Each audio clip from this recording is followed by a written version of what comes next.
Alright, let's hope that this thing goes live. There we go. Sup, ladies and gentlemen, Akalon here, and of course, welcome back to each and every one of you. And if you're watching this over on YouTube, please remember to thumbs up, hit the like, and also click the link in the description down below because it's always better when it's live. We have a jam-packed episode today. We have to react to the Hiru interview. I gave it 24 hours. Now we can react to it, I think, without like taking content or viewers away from Hiru, even though I doubt that that is even possible. Like, Hiru is very large. And I think that most people that watch my content also watches Hiru, so we'll see, right? Anything's possible. But yeah, apparently it is an incredible interview with Steve Danuser. After that, we're probably going to do some Warhammer reactions and stuff like that, because we haven't done like Warhammer reactions in almost a week.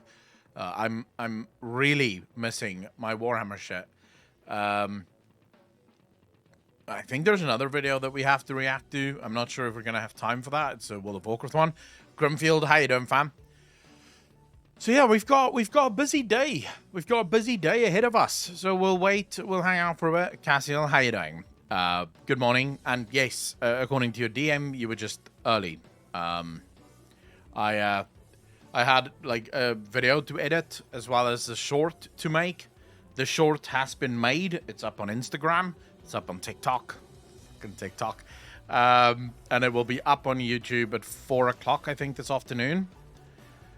I don't know if this is a bug, but I couldn't see you online on my follow channels. It might just not have caught up yet, Cass. It might still be coming. I don't know. Twitch is for the shit, right? Or maybe Twitch decided that I'm not live. Who knows? There's always possibilities within possibilities.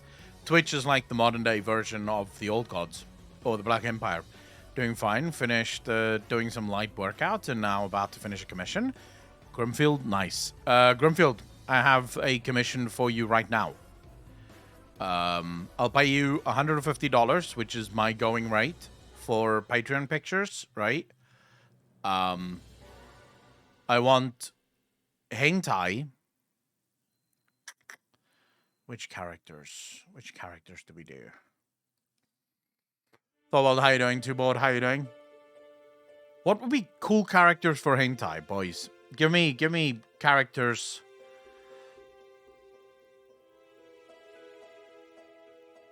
Like, which characters would you really like to see? Verisa. You'd like to see Verisa in hentai. Okay. Company name come out on my local news yesterday. My family asked me how I knew. I said it's from a Degen follow. Nice. Twoboard, I love that. I love that. Whatever was that rogue check with right name? Oh, you mean Valera? Are you talking about Valera, the Blood Elf that actually helps the Alliance? But yeah. Okay, how about we do this? Grimfield, here's what I want. I want Valera and Varian. Or do you guys want goal on goal? What would you prefer? Goal on goal or boy on goal? Hentai. What would be hotter? Because I think we could do Verisa as well. We could probably do Valera and Verisa. What would you prefer, chat? Because this is for patrons, Grimfield. So you don't need to rush. The Patreon pictures usually go up on the 15th of the month. So this is for next month. Metal Fan from Hell, how you doing, fam? The swamped with work. Luckily caught your stream for some stress relief. Dude, I'm happy to provide it, man. It is my absolute pleasure to provide you with some stress relief. Okay, Grimfield, give me...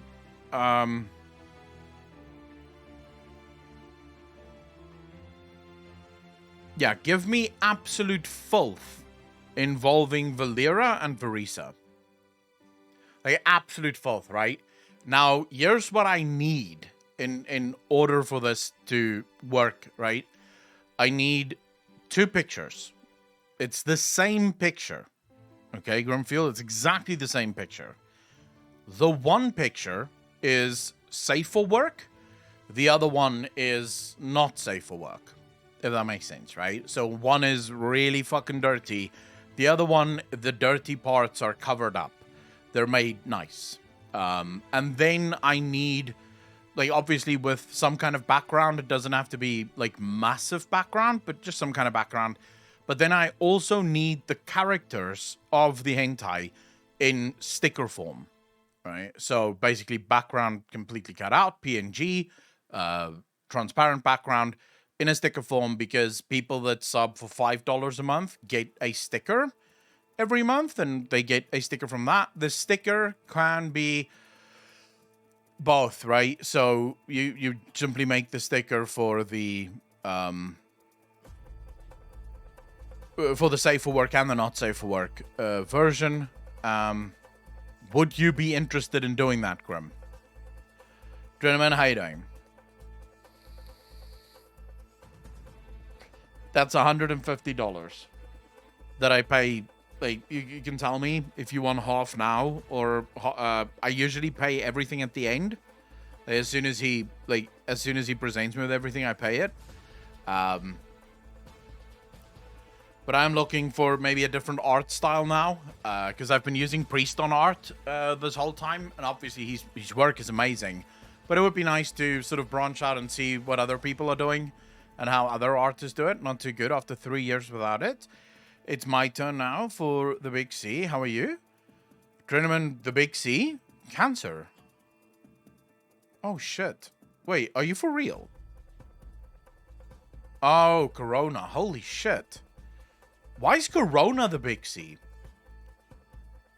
Corona... Dude, I've had it 3 times. It's nothing... It's not bad. Don't worry about it. Get yourself some antibiotics and your body will sort that shit out no time. No problem. Yeah, you feel ill, but you'll be fine.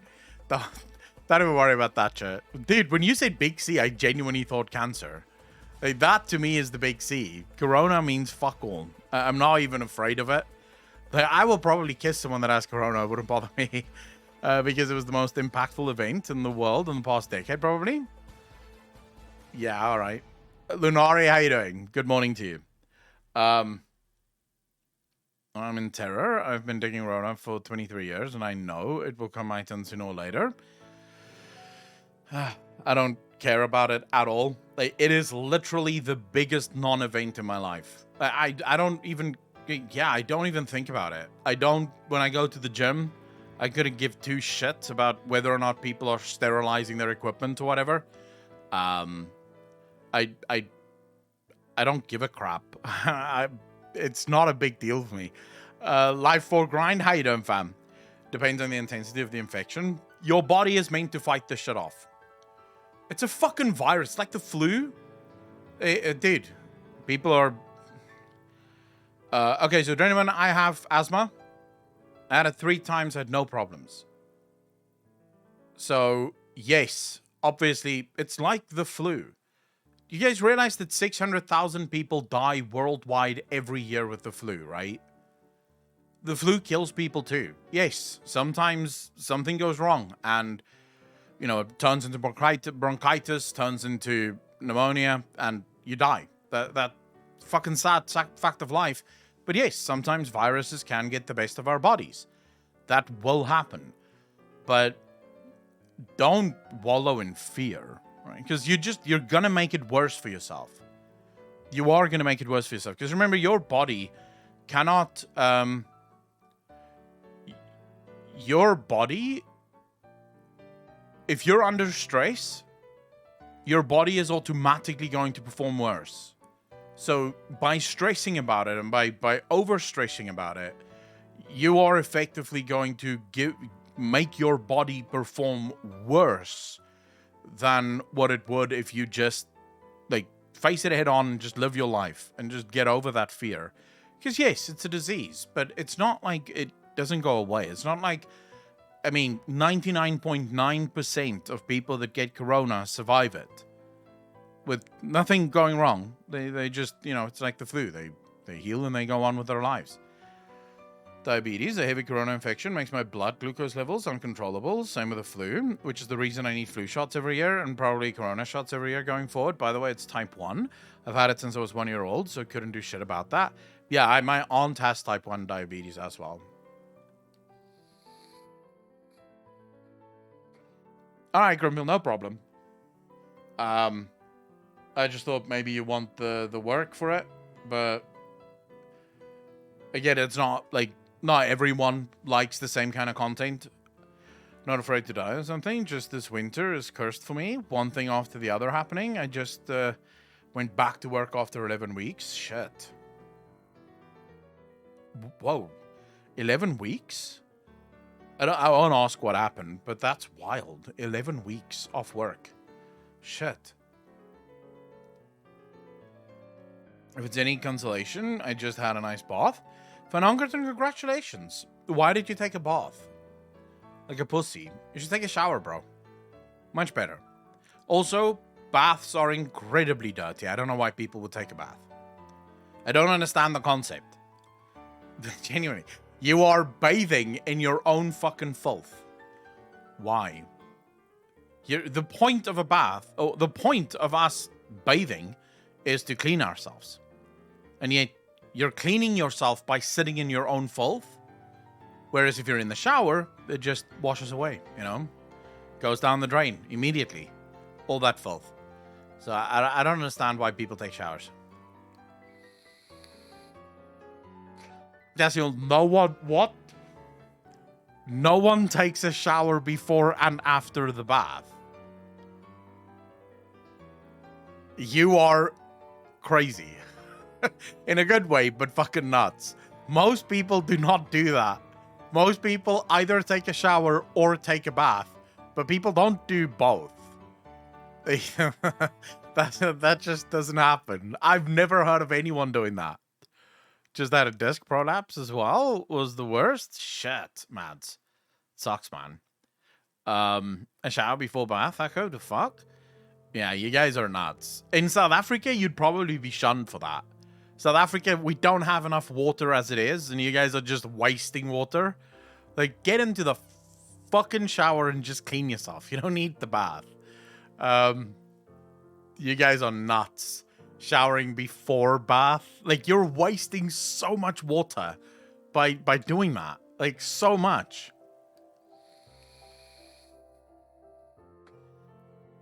Do you? Because you are dirty before and after. You have all this chlorine water on your skin? No, wait. Why would you have chlorine water on your skin?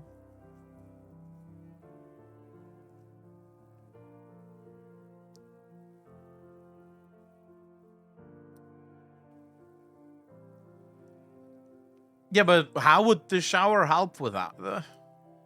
I don't understand. Because if you shower, you're showering in chlorine water. If you bathe, you're bathing in chlorine water. And then if you shower again after the bath, you're in chlorine water. So you would be in chlorine water no matter what you do. A big dog, been wanting to stream. What cam are you using? Jared, how you doing, fam? Thanks for the first time chat. Really appreciate that. I'm using the Elgato stream cam. Definitely the best one I've used so far. I had GoPro. I had a couple of cams, and this is definitely the best one. Now, shower is with 6 layers of filter for my hair. Man, you guys do so much effort just to get clean. So here's my process of getting clean. Right? This is what I do every day of my life. I wake up and I go brush my teeth. Right? It takes long. I brush for like 8 minutes. But I brush my teeth and then I go to the gym. And then I come home. And then I jump in the shower. I wash my body. I don't wash my hair. I just wet my hair. I get out. That takes like maybe 3 minutes. Dry myself off. Put on deodorant. Put on spray. Get dressed. Coffee. Live my life. And all of that happens in maybe 25 minutes. Maybe 20 minutes even shorter than that. Isn't 8 minutes too long? At least my dentist always says that 2 minutes is enough. Fuck that. No. You can't. How? Okay, so I start by brushing with my teeth closed, on top of each other outside. Okay, that's 2 minutes. So I do that for 2 minutes. Slowly going around the mouth, making sure the teeth are nice and clean. And then I open my mouth, and then I do the bottom part. First outside, right? Then on top, then inside, then inside, then same inside, on top, outside. 2 minutes, then 2 minutes again on the top side, outside, on top, inside, and then close the mouth again, and 2 minutes again, and then tongue for about... Actually, the last isn't 2 minutes. The last is maybe like 30 seconds to a minute, and then tongue for about a minute that I brush profusely, and then I'm done. And then it's nice and clean. I don't go fast, though. I think that's why, because I focus on like the individual teeth as I go through it, so I don't go fast. I can go to the gym and not have some caffeine in your system. Anathemas, I would fucking suffer with... No. Can't have coffee before the gym. No. I have to first hit the gym, and then I can have a cup of coffee. Mads, how goes the 40k book reading, by the way? Not great, to be fair. I haven't read in a while. I haven't listened to books in a while. Sort of just been, like, in a weird space where I don't wanna. But it'll probably come back to me in about a week or so. And maybe even tomorrow. It depends, right? I'll wake up one day and I'll be like, fuck, now I want to read. And then I'll read again. But yeah, the load shedding has made it so that, for a while I would read while we were being load shed. And now it's just gotten to the point where it's so frustrating that I can't even sit and read. I basically just sit and fume for like 2 hours with no fucking electricity. So yeah, it's just been like one of those fucking things that's happening at the minute that I just have to deal with, I guess. But yeah, that's my day. I haven't washed my hair in it's more than a year now. More than a year that I haven't washed my hair. And I refuse to fucking stop. I tell you now, the shampoo industry is a fucking scamoz, bro.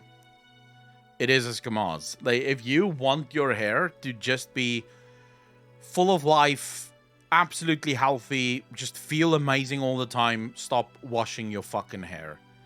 It's a scam.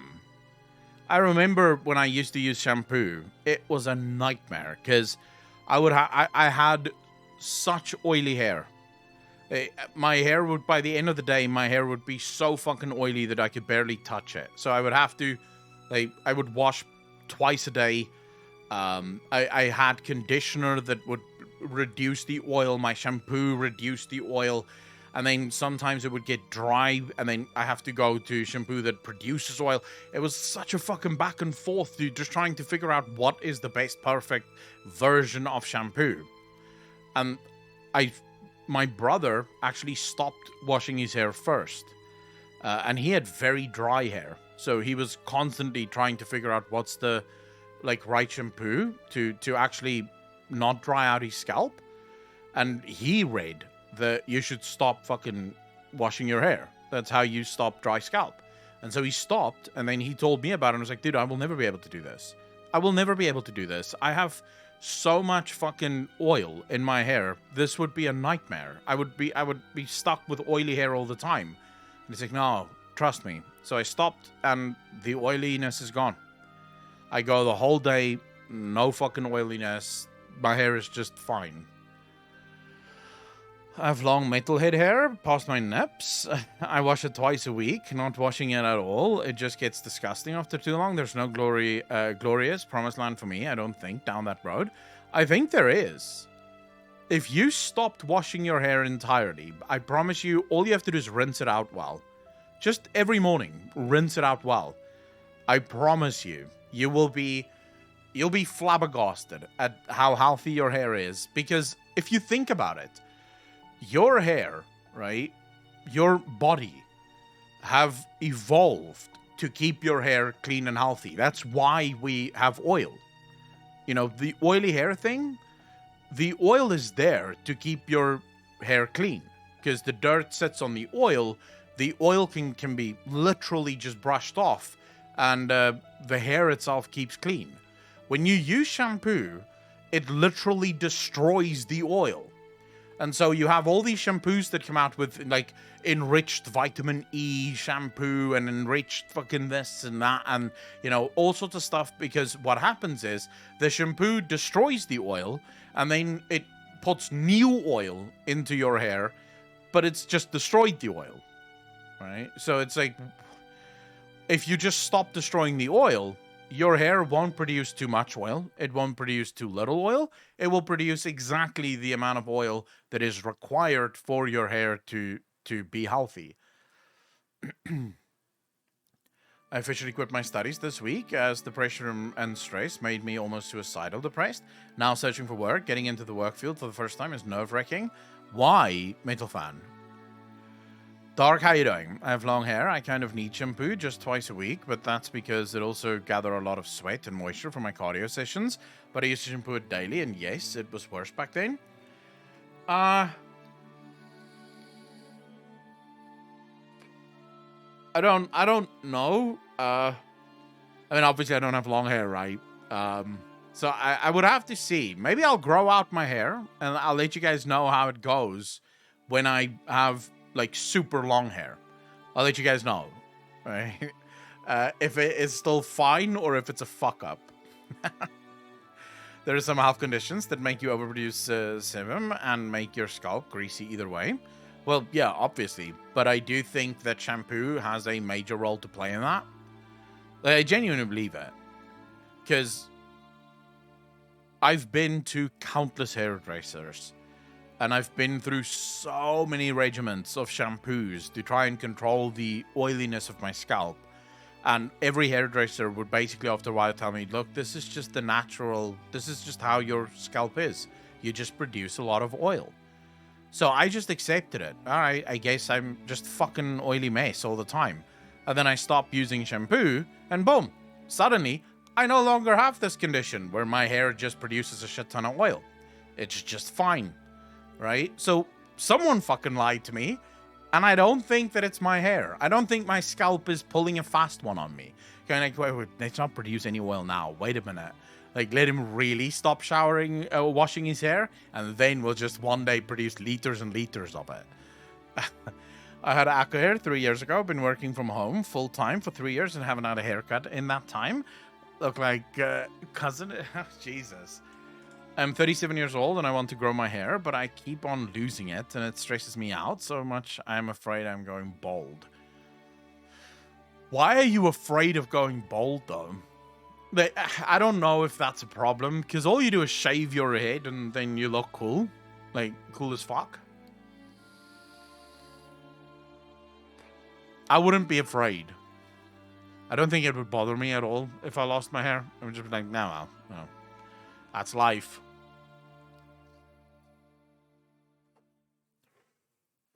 Luckily, I don't have any baldness in my family, so I think it's fine. Like maybe it happens very late, but so far my hairline has pretty much always been where it is now. Like it's never changed. The consistency or the consistency of my hair has never changed. It's just always been this way. Sexy, embrace baldness. Oh yeah. So I mean, just go bald. I think. Wait. Response for it, but because of the depression and mental disorders, I need a slow integration with an understanding company. But I don't have a lot of saved money for me to keep paying rent for a long time, which means I need to register for governmental assistance. But for that, I need to actively apply for jobs, which keep contacting me while they clearly haven't read my CV past the IT part. Metal fan.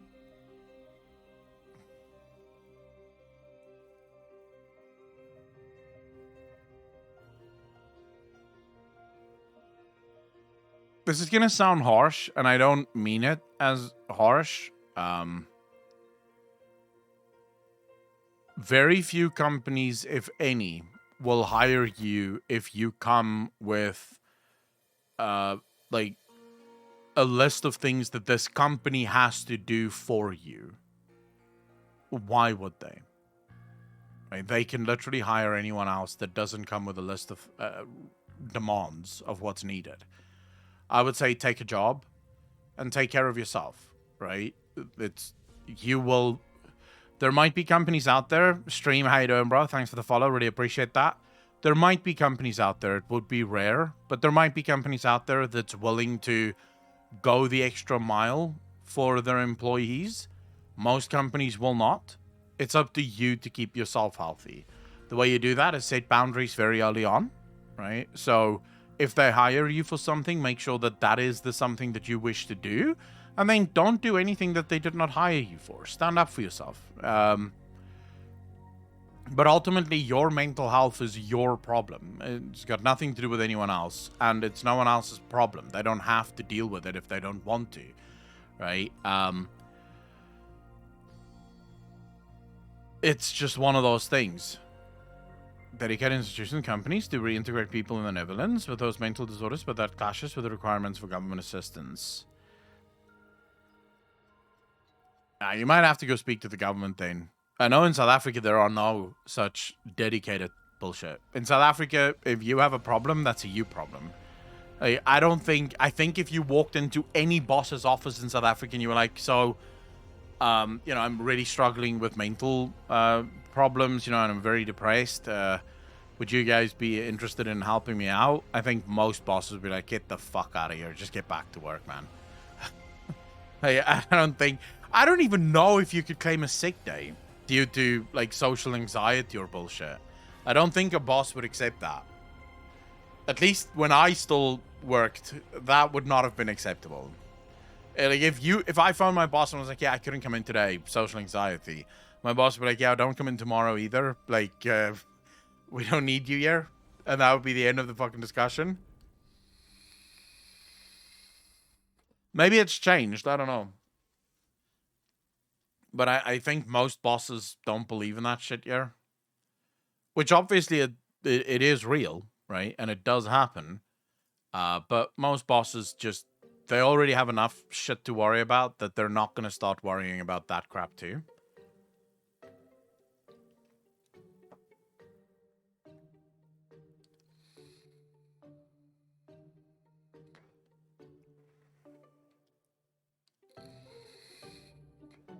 Yeah, obviously, Astro One, there are, and I'm not saying that there shouldn't be more.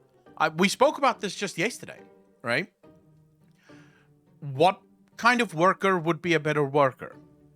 Someone that's happy and well taken care of, or someone that's unhappy and teetering on the brink of fucking suicide? Obviously, the one that's better taken care of would be a much, much better worker. So you kind of do want to keep your people happy, and you do want to keep your people sane. The problem is that I feel sorry for almost all companies that exist today and that's going to exist in the future. Because when I go through Twitter, I will tell you what, I don't think there is a single person on Twitter that doesn't suffer from a list of mental disorders. And I mean a list. The vast majority of people I click on Twitter, their bio is like 400 words long. And each word is a different mental disorder that they struggle from. So, if you're a company having to take care of that person, fuck. Depression is depressing. So, what would make for a happy viewer? Talking about depression or watching Steve Danuser? Talking about whatever the fuck I want to talk about, Cassia. That's how this goes. Right?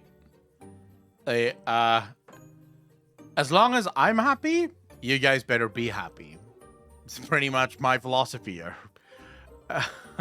You're like, how you doing, bro? It's all about me here. It's all about me. It's me. Hudson Drow, how you doing, fam? Never diagnosed myself, so I have no mental disorders. Works pretty well for me. But, yeah, I mean, I know a few people that have genuine depression, right? But they've been actually diagnosed with it.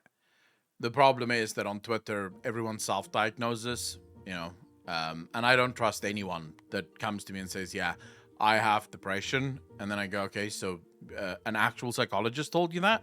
No, I just know I have it because sometimes I feel bad. Yeah, you fuck. Sometimes all of us feel bad. Like, what are you talking about? Like, yeah, there's days where I don't feel great. What are you talking about? Like, fuck, man. If your life is falling apart, of course you're not going to feel great. depression, like, I feel sad for people that actually suffer from depression because it's made like insignificant by people that claim to have it that doesn't have it. Nightlight Crafting, how you doing? Thirsting with coffee in hand? All right, let's get into this. I think there's enough people here that we can sort of start with the interview. Officially diagnosed with autism, ADD, diabetes, and one ear just gave up when I was 6 years old. It's just annoying how much autism and ADD clash constantly. I can imagine that. Because people with autism tend to hyper focus on singular things, but people with ADD can't focus on just one thing. Dude, that would be a fucking wild ride. Like, Metal Fan, that is a wild ride, bro. Yeah, I mean, it happens, right? Our brains are the weirdest, most wonderful thing ever. And I want to be very clear on this. I'm not sitting here, like, invalidating anyone that actually suffers from these things. I'm invalidating those people that went on Google and suddenly found out that they have, like, 6 rare mental disorders that, you know, suddenly all of us have to fucking respect for some reason because Google told them. You know, they went to WebMD and suddenly everything is wrong and nothing's working right.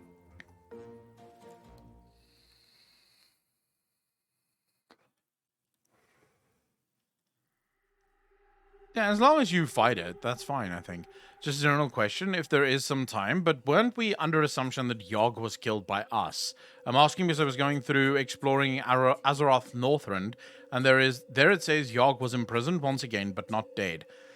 Yeah, we'll get into that, because apparently this new Steve Danuser interview sort of covers some of that shit. So we'll figure that out.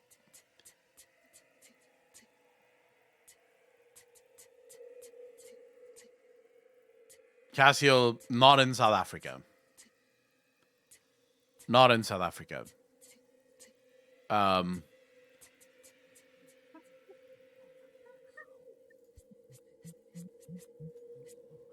right. So we have a new interview with Mr. Steve Danuser. Cassiel came in yesterday while we were playing Mass Effect and was really, really devastating. Or devastated by the fact that we weren't watching the interview, but, you know, we were playing Mass Effect instead. So I decided that today will be the day for us to actually listen to the interview with Steve Danuser. It's not been exactly 24 hours, but, you know, it has been a day. I think Hiru has at least gotten a lot of the views that he would have gotten anyways for this, so I feel comfortable going through this and sort of covering the interview.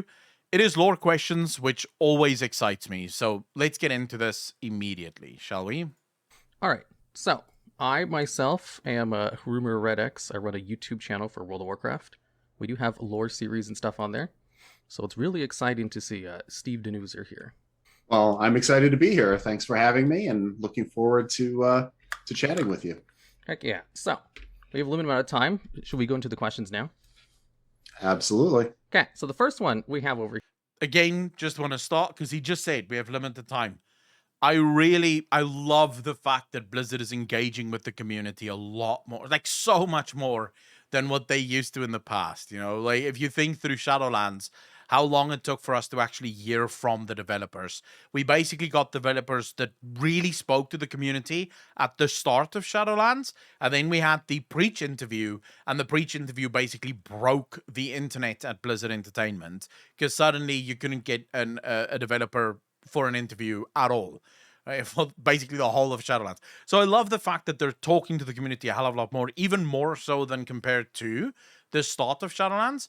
I just wish now that they would stop doing these 30-minute interviews and instead go to a proper hour and a half, 2-hour discussion. Not an interview, a discussion. Because I want to hear content creators actually be able to push back on ideas and discussions that would otherwise just be answered, like asked and answered. Because in that pushback, sometimes you'll find out that there was a different, say for example, there was a different thinking within the team that you didn't, for example, like we as players didn't necessarily see. And if that makes sense, you can forgive people a hell of a lot more than if you don't understand. So Blizzard seriously needs to fix their PR department, because this is nonsense that all we get is 30 minutes, and in 30 minutes you basically only get an asked and answered section. Here is this is kind of a Shadowlands question. So at the end, whatchamacallit, the jailer is talking about his death and what is to come, when he was dying and stuff.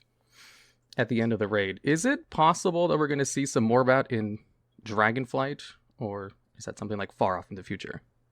Well, yeah. So when you think about the jailer and what he was talking about, and he talks about how, the full context is a cosmos divided cannot stand against what is to come. Yeah. And so clearly he had something in mind that he was concerned about. And from his point of view, to be fair, just to sort of fold this in, because a lot of people I've seen people claim that this is just an old, like the age-old trope. In this instance, this is actually very old. If you go back and you read the book Arthas, which is a very old book, by the way, Arthas, who was controlled by the jailer, said this. So this is a concept that they took from Arthas and they simply ported it forward. So basically keeping it canonized. Because Arthas's mindset, and by extension the jailer's mindset now, was that in order for Azeroth to survive what is to come, all of the mortal races of Azeroth needs to be undead. It needs to be united. And the way that the jailer, or Arthas in this instance, wanted to do that is by killing everyone and raising them as undead. Arthas made mention of how the mortal races constantly bicker over territory, constantly bicker over, small differences, and these bickering, sessions is going to keep them weak in the face of what is to come. So the jailer has known about some big evil that is on the way for a really long time. And obviously, when I say the jailer, I mean Blizzard have thought about some big evil that's coming for a really long time. This is not a new concept. This is a concept that dates back all the way to Wrath of the Lich King. He was the only one who could solve it. He was the only one who could stand against whatever this is. But his reference is not the first time that we've seen speculation or discussion about potential threats that are out there. If you look at some of the stuff that Fareem writes about in his journals, he has a lot of speculation about it. There was an oracle in Zereth Mortis, Sejura, who says a few lines that talk about cosmic powers and stuff. Yep. And even dating back to, say, N'Zoth in around the time of BFA during 8.3 and things like that. He was talking about something coming. And what's interesting about this is that you have cosmic threats from all of the cosmos speaking about this giant threat that's coming. We believed that the old gods was referring to Zuval when they said the enemy of all. Because remember what they said? They said that the light had struck a bargain with the enemy of all. And we believed this enemy to be Zuval. But now Zuval is also afraid of some unknown enemy. Now it is possible that we're just in a very weird Spider-Man meme here, where all of the cosmological forces are pointing to each other as the enemy of all, and basically just, this is a nightmare, what the hell happens? It's possible, although I think there's more to it. All of the cosmological forces believe that only if they can unite the entire Great Beyond under their banner can they survive whatever great threat is to come. And again, from the Alfirim book, the Expedition lore book, Alfirim speaks about two forces at the start. One that would ultimately become our cosmos, and then the other that is on the outside. So what if this great enemy that all of the cosmological forces are referring to is this other force the force that was left on the outside, according to the language of the first ones. And that is the thing that all of them are preparing for, because that is some all-consuming force that we have never seen in World of Warcraft. Wanting us to be, you know, N'Zoth wasn't talking about killing us. He wasn't talking about just wiping us out. He was talking about like, yeah, join me, come. Oh, And he I was thought talking. that was just like him, like I said this.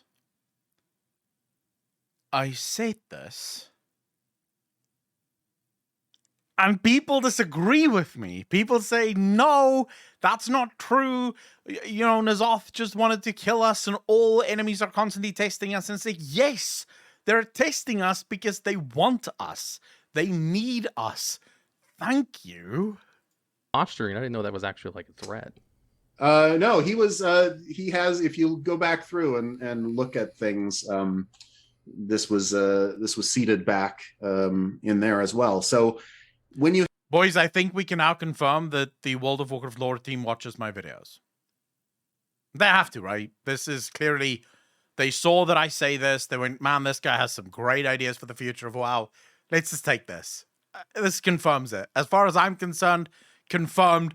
I am ipso facto the shadow writer of the World of Warcraft story. Thank you very much. You have like multiple entities, you know, of different backgrounds. Obviously, Yeah. you know, N'Zoth is of the void, and the jailer is of death.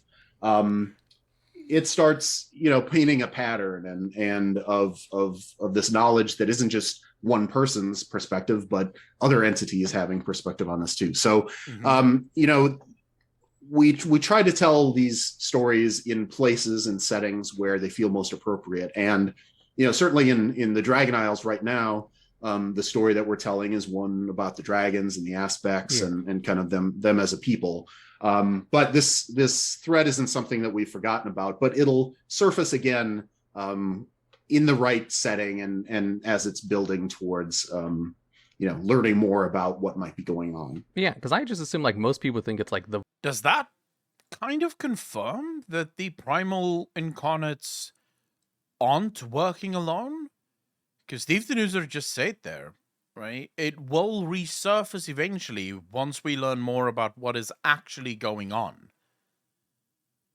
Can we take that as confirmation that the primal incarnates are not, in fact, acting of their own fruition, or at least not entirely acting within their own free will? The Void Lords, but if N'Zoth was the one warning about it too, it's probably not that. Would you say that is probably true? Well, you know, N'Zoth is the relationship between the old gods and the Void Lords is, you know, one that is interesting and hasn't been delved into a ton so far. Oh, really? But it's certainly something that should we delve into the Void again in the future, which you can probably imagine that we might be. That's something that would be interesting to explore there for sure. Okay. Was that another confirmation of a theory? Okay, I'm going to tell you guys what my theory is, although those of you that watch my videos all the time will know exactly what my theory is on this. But I do not believe that the old gods are of the void. Literally, in one of my newest videos, I actually mentioned that as just sort of like a sentence. I don't think that the old gods are of the void. I think the old gods are of decay. From the elemental planes of decay. This is where the old gods originate, and of course that comes from Yogg-Saron infecting the waters, Galakrond drinking the infected waters, and then Galakrond becoming the primalist or the primal incarnate of decay. That's where that theory comes from, because otherwise, how did Yogg-Saron actually give or gift Galakrond the powers of decay? Yogg-Saron also refers to himself as the god of death. Now, decay, death, very closely aligned to each other. Void Lord's death, not that closely related to each other, because Void Lords means nothing, or void means nothing. It doesn't mean death. Death is a very strict concept within World of Warcraft. So, could we say that there's at least a chance that theory might be correct? So what you're saying is they're not just necessarily mindless minions of the Void Lords, then? Well, no, they definitely are not. And the thing about the void that makes it different from the other cosmic forces. When you look at like the Titans, who are the epitome of order, literally the embodiment of order as a force, they have a hierarchy and a structure, and everything is very kind of rigid and planned and laid out. And the light is similar in that regard, in that there is like a true path that the light wants to see and it believes is the one way to do things. And but the nature of the void is one of possibilities. And part of believing in infinite possibilities is that you need to be open to changing your plans and evolving and adapting when a better option comes along. That's one of the strengths of the void, is its adaptability. And you could also say that like life is an adaptable sort of force as well. Very chaotic. As, you know, even fell in its own way is. You see, in World of Warcraft, you have three cosmological forces that are heavily influenced by order, and three cosmological forces that are heavily influenced by chaos. The three chaotic ones, life, foul, and void, very chaotic. The three order ones is death, light, and order, very heavily influenced by order. So things have to be ordered, things have to be structured, which then perhaps the two original forces may have been order and chaos. Those were the original forces that eventually would become our universe. That does not describe the enemy of all, though. Although I would say what Steve Danuser just said there shot a hole in that theory. The only way I could salvage that theory would be to shift it slightly and say that the old gods were indeed creatures of decay, but they sort of started serving the Void Lords, just like, for example, the dragons started serving the Titans. So where the dragons made the choice for order, the old gods made the choice for void.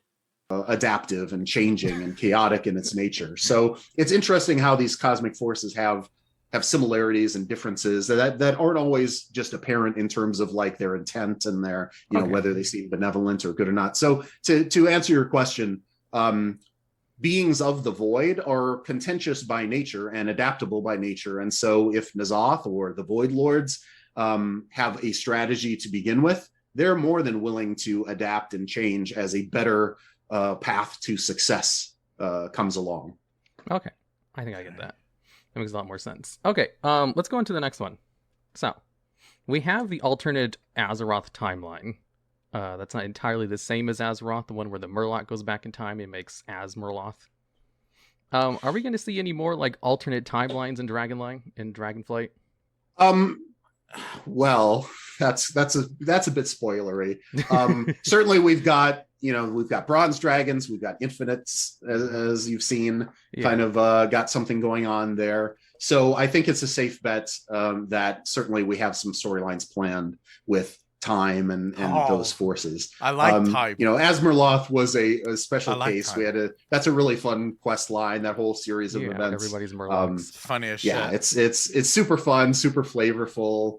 Our quest designer, Kate Bankson, who worked on that, is awesome and did a lot of fun, had a lot of fun with that. And so, you know, time and playing with possibilities and possible realities, I think, is definitely part of the storyline. Well, not exactly the same as Azmerloth or doing riffs on that, but it's definitely fundamental to this guy that's on the screen behind me, and you know, caring about time and what he perceives as inevitability. And that confirms Murazon, boys, because there is only one thing that Nosdormu perceives as inevitable, and that is that he becomes Murazon. This is one of the conversations that he has with Chromie, where Chromie vows to do everything in her power to ensure that he does not become Murazon. And Nosdormu, sort of like a father would to a child, encourages her, but you realize that, nah, fam, you cannot stop this. This is inevitable. I will become Morazond. And as a result of this, you will all become infinite dragons. There's no discussion, there's no denying it. This is the future. Great stuff. Take care of yourself, fam. And what others might see as only one of many possibilities. So all that stuff yet to play out. I get it. On a related question, I'm going to jump ahead on these because we were talking about Nozdormu. So in Dragonflight, we saw the infinite Dragonflight seems to be a lot more negotiable. In the past, they have never been, which is quite the change. Does this mean we're going to have more infinite Dragonflight lore coming up? Like in the way where we might be able to actually negotiate with them instead of only just killing them? Again, you're touching on spoilery stuff, but yeah, in like the most non-spoilerly way possible. The what I would say is like the past stuff that we've seen with the Infinites, sometimes it's been hard to tell exactly what their end goal was or what these different things that they were doing was leading to. Clearly they were messing with time and so forth, but it didn't always kind of fit together. And what we tried to do in their storyline in Dragonflight is they have a clear objective. They have a thing that they want to have happen. And for those of you that don't know what they want, the Infinite Dragonflight have one goal: to make Morazond. That's it. That is their goal. And then that goal extends, once Morazond is made, to kill all other aspects until Morazond is the only aspect. That is their goal. That is their reason for existing. That is everything for the Infinite Dragonflight. And everything they do works towards this fundamental goal. I think that as we go forward into these stories, they will get closer and closer to having events go their way, but that they are not a monolithic entity either. We were talking about like order versus void and things like that. And there's a similar philosophy of that in how they look at time. Nozdormu, being empowered by the Titans, has kind of that Aman'Thul view of things where, there must be one time stream. There must be one way that things work out. Drathmos, so the Hour of Twilight is the inevitable outflow of Morazond becoming the only aspect. So the Hour of Twilight is where all of this ends. That's the point of Morazond. It is to bring all of the timelines to an end. In order to do this, they have to kill all of the aspects, because when the aspects are dead, no one left can interfere with that goal of ultimately leading to the end of all time. I don't know why that is exactly what Morazond won. I don't think that's ever been sort of proclaimed to us. I don't think we've ever had any sort of insight into why that is their ultimate goal. Like, why would you want to end all time? But that is, at least for now, what we think Morazond wants, is the end of all time. Now, it could just be the end of all structured time. So they believe that the timelines as it exists right now has been corrupted already, and it's already been sort of laid out in a path that we cannot really deviate from. And for Morazond, the idea is that when you destroy these artificial timelines and bring an end to time, you bring an end to the artificial sort of imposed tyranny that these timelines present. But that is completely speculation on my part. We have no evidence to suggest that that is actually what they want. Out and that play out, and you are the custodian of that. And that's always been the thing that the way he's seen things. But the Infinites have that, it's in their name. There should be infinite possibilities. There should be infinite timelines. There should be infinite ways that this can play out. And so they have been much more willing to meddle with time and its implications than the Bronze Dragons have been, although some of them are. That might actually confirm it. It proves me wrong on one thing, but it confirms another part of the theory. So the Infinite wants infinite timelines. Now, in order to understand this, we have to look at what Aman'Thul did. Amanthul declared our timeline as the prime timeline, the real one, the only one that counts. Okay, and this is also the most pure timeline. It's the one timeline that they don't screw with at all. So, in a sense, what the Infinite wants to get rid of is this protection on a singular timeline being the only real timeline, and instead for all timelines to be the quote unquote real timeline. So the infinite possibilities, and again, more freedom. This would play into the old god roles, because the old god's very heavily modeled after the H.P. Lovecraft outer god mythos, the Cthulhu mythos. And again, this is all about freedom, free will, free choice, no control. Basically, let people do whatever the hell they want kind of approach to things. Have shown to be pretty willing to mess with things too. Yeah, like the Dragon Soul.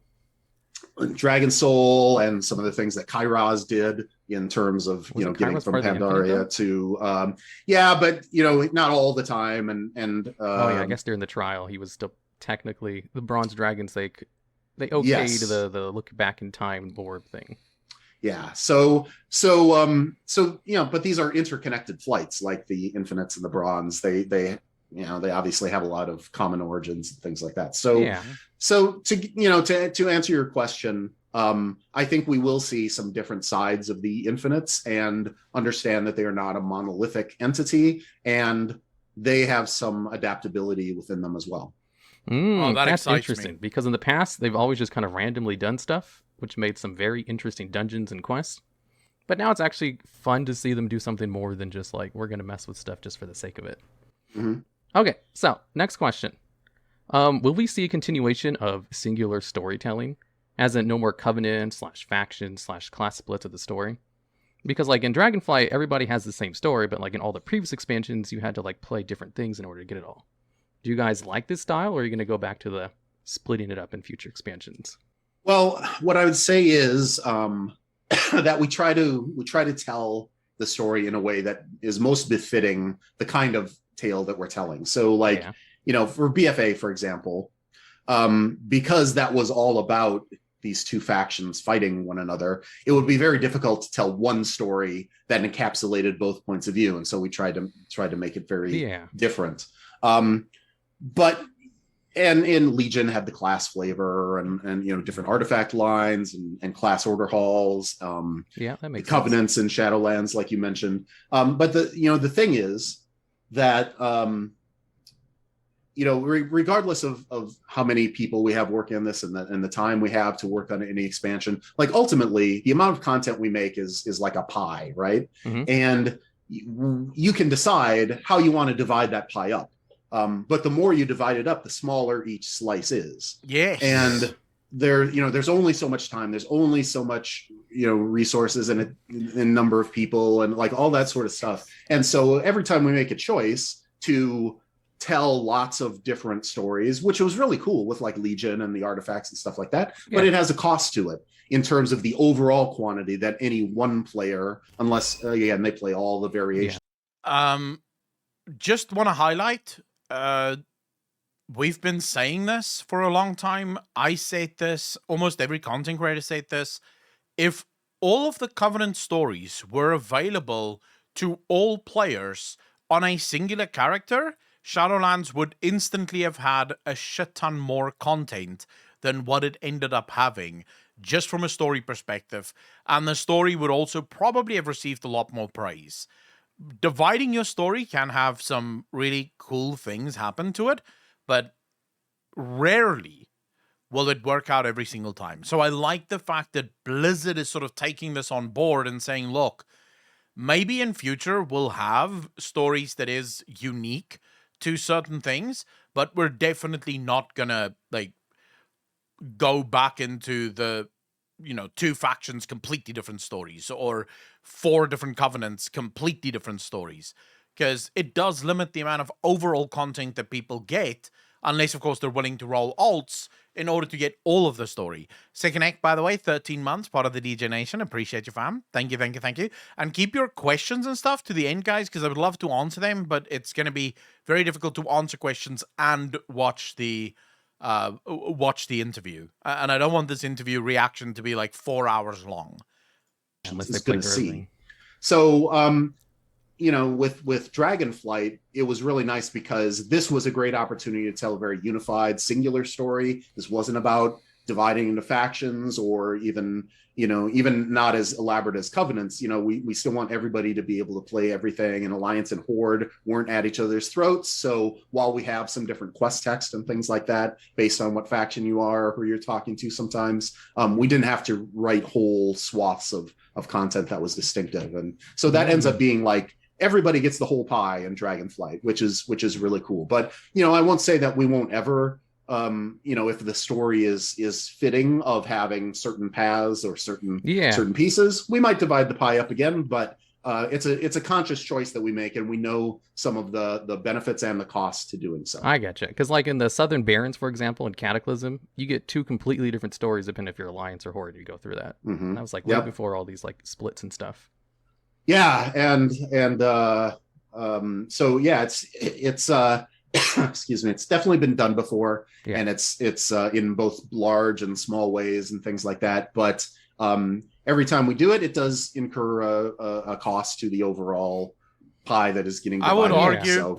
I would argue, keep the fundamental story singular, but you can have small moments where you tell 2 different stories. That's perfectly fine. Like a single storyline that plays out differently depending on whether you're a warlock or a mage. That's perfectly fine. It's a singular storyline. It's about 15 minutes of the overall questing experience. No problemo.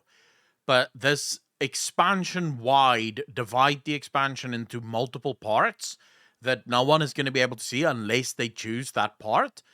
I think the downsides there are just too high. There's so many downsides and not enough upside, in my opinion, at least. Unless, of course, you want to bring back something like the class order rolls. Because the class order rolls were perfect for these smaller stories that only had to do with the classes and really had very little to do with the overall story, other than provide flavor for what your class is doing to the overall story. So you want to bring back something like that, that could work, but yeah, Shadowlands was them going a little bit too far, I think, into this factional storytelling. And I like the fact that we're not doing that again. We just try to be mindful of that. Yeah, because I remember in Dragonflight, I was hearing from some people, they were like, wow, there's so many more like touching story moments in Dragonflight than other expansions. And I was like, not really. It's just, since you're all seeing it all at once, you're just finally getting to see it like all at, whatchamacallit. It's not split off, because like I've already done all the stories and all the past expansions. Like it's about the same as it's always been. It's just in this one. Yeah, but not quite. It is more, because just because a story exists doesn't mean that you saw it, right? And that makes it more. Because in Shadowlands, you cannot count the emotional stories of Shadowlands, and I don't think Hiru is doing this. I just mean, you can't count all of the emotional stories in Shadowlands and all of the emotional stories in Dragonflight as I see. It's exactly the same amount. No, it isn't. Because for a player that doesn't have a lot of alts, there really was almost no emotional stories in Shadowlands, maybe 1 or 2, versus obviously in Dragonflight, there's a few, quite a few, and probably more coming even. One, you get to see everything instead of having to make multiple alts for it. Yeah, I would definitely agree with that. And I think because you are seeing the whole picture, it does give you a broader thing and make you think there are more of this or more of that or and so forth. But the numerical quantities are probably not all that much different. But you do just get to see the whole thing at once. Yeah, it definitely feels like it is. Yeah. Okay, so next question. Do you remember Margrave Crexus from Shadowlands? He was in a whole bunch of promotional material. He was in the cinematics and the loading screen. Were there any like larger storylines planned for him, or that was possibly scrapped that you might be able to talk about, or is that always just misdirection? Well, it was neither. It wasn't either misdirection or scrapped ideas, really. Like the reality is that these expansions get developed over long periods of time, and cinematics and other supporting materials start even earlier in the process. Yeah. And so, for example, we knew the zones, we knew that there were most of these figures, but like when it came to, say, the loading screen, we knew we weren't introducing the Primus until later in the expansion. And when we did, we would be showing Primus who had been changed by his captivity. He didn't look the same as he did in this kind of idealized sort of shot. Yeah. And so our choices were, well, we will have a statue of the Primus in the order hall, but you won't actually see the Primus until, the next patch in. And so we can't put, is either put a statue or put some other representation of Maldraxxus on the loading screen. And Margrave Crexus was a cool, character and model and things like that. And so the decision was made to put him in there as like, well, clearly he looks like Maldraxxus, so people will get it. And he is a powerful figure. Of course, he was not a long-lived character. Which, and it would have been cool to have him around longer, because he had kind of a cool backstory and a cool relationship with Draka and things like that, that you got to see in the animatic that was released. But it wasn't any kind of like, oh, we'll trick, we want to imply that there's a bigger storyline with him. No, that was basically, he served the purpose that he was intended to serve. Okay. As kind of the embodiment of, here's the ideal of Maldraxxus and what it's supposed to be, and it's getting killed off by these dark forces that are conspiring to change Maldraxxus and how it's worked. So he kind of embodied that. Okay. And then Draka picked up the torch from him, and Draka's allies, and the player helping to restore, the Covenant Hall and so forth. Crexus served the purpose that he was intended to. Yeah, that's a lot more information than I would have thought about that. It's like, I just assumed, hey, he's just a stand-in because he represents the zone well. I didn't think he was actually like that more well thought out. Yeah, we live a long time with these characters before, they end up in whatever media or the game or whatever. And so, there's a lot of thought and care and dedication. I wish they would stop with this other media bullshit. These things. And so, yeah, that makes a lot more sense. Yeah. Okay, so next one. There's this red dragon sleeping in the caverns of Silthus called Andrastras, who's been there since Pandaria, and we've yet to have any true answers as to their purpose. And in fact, there's like a Shadowlands Anima Orb toy which randomly teleports you there. So is there going to be anything... Do we know anything about this dragon? Because like the community's been wondering about it for a long time. We just assumed it's like an Easter egg, but can you like shed any light on the sleeping dragon? I didn't even know about and there was some questions about that, I think, a few years back, and one of the designers had looked into it and wasn't sure. There's like you said, back in Pandaria. Yeah, it was a long time ago. Yeah, so and people, whoever put it in, I don't think is with us anymore, and so whatever that original intent was, whether it was a tribute to someone's. Oh shit. Whoever put it in, I don't think is with us anymore. So in other words, it's one of those, one of the bad boys of Blizzard that put this in there. And maybe Blizzard is trying to figure out what to do with it now. Because they obviously had some weird story plan for this Red Dragon. I don't know. It's just interesting that he uses that. Whoever put that in there is likely not with us anymore. Child or a friend or an employee, some of those things get kind of lost in the mists of time, so I can't tell you what the original intent was for it, other than a cool little thing that you would come across in the world. And so kind of like the Ironforge airport thing. Yeah, and some of those are just meant to be fun. Somebody had some extra time, they threw a thing in. Fun little things in the world. Yeah, that sort of thing. So that's not to say that we won't come up with a bigger purpose for our friend Andre, but maybe it will be, and it really comes down to, does somebody have a cool idea for it or pitch or something like that, and who knows, maybe some team member who catches this interview and hears about it is like, oh, that's right, I had an idea about that dragon, and maybe something cool will happen, but we'll see. Okay, yeah, if anything, that's a good enough confirmation. So let's go to the next one. Where exactly is Reno Jackson and Rafam? Because they were both seen in Mechagon and Uldum, and they're both very heavily tied towards Galakrond's lore and Hearthstone. And I think we even saw them in like some data mine stuff. So are there going to be anything with Reno or Rafam? Well, what I'd say is that remember that Hearthstone lore is not canon. Yeah, it's its own continuity in that regard. But we do like making references to those characters, and Mechagon was one of those places where it just felt really right to do that. It was fun. Mechagon was, apart from the whole we're going to turn you into robots and blow up stuff. It was pretty lighthearted in terms of its tone, and had a lot of opportunities for using some of those Hearthstone characters. But just because they appeared there doesn't mean that we inherited all of that Hearthstone continuity and bring it in. So when you see our Reno Jackson, that doesn't mean he has the same dragon origin or something. Yeah. He can be just what he appears to be, a fun, adventurous human who does stuff. So he would always be a dragon.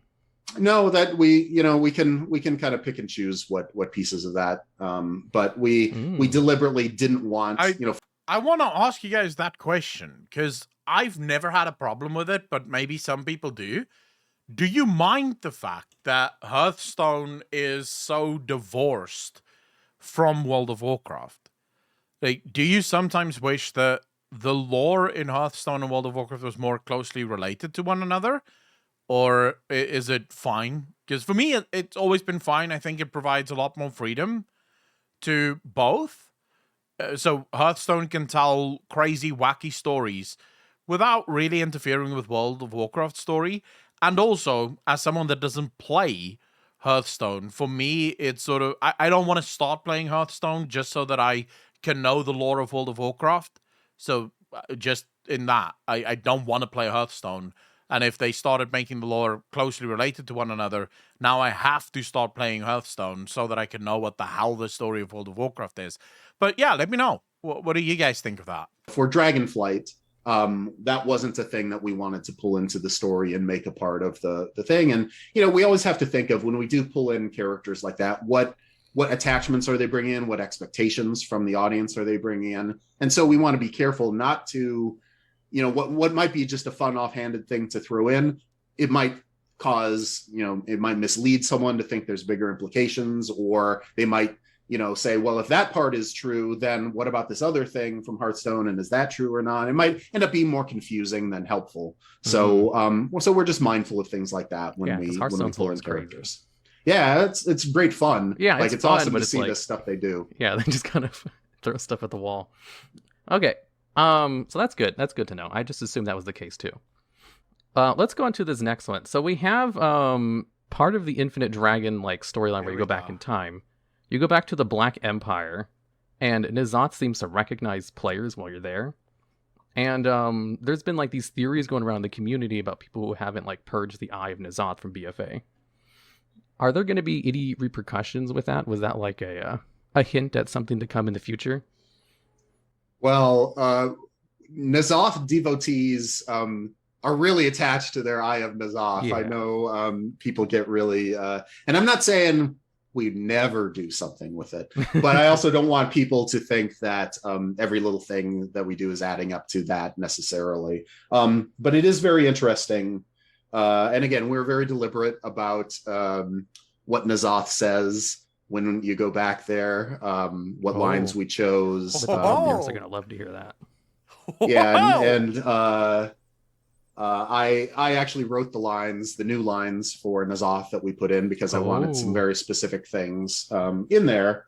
And that doesn't mean, again, as you've seen with Il'gynoth lines, with things N'Zoth said in the past and stuff like that.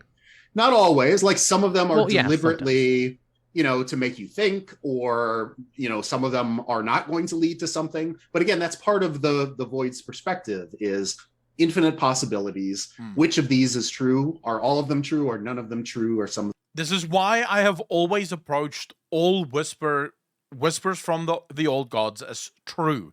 And this is why I've had these disagreements with other lore content creators when they pick and choose what is true and what isn't based on the theories that they have. My reasoning have always been, it's not lies. The Void never lies. Everything they tell you is true. It doesn't mean that everything they tell you is canon. Okay? If that makes sense. Hopefully it does. Everything is true, but not everything is canon.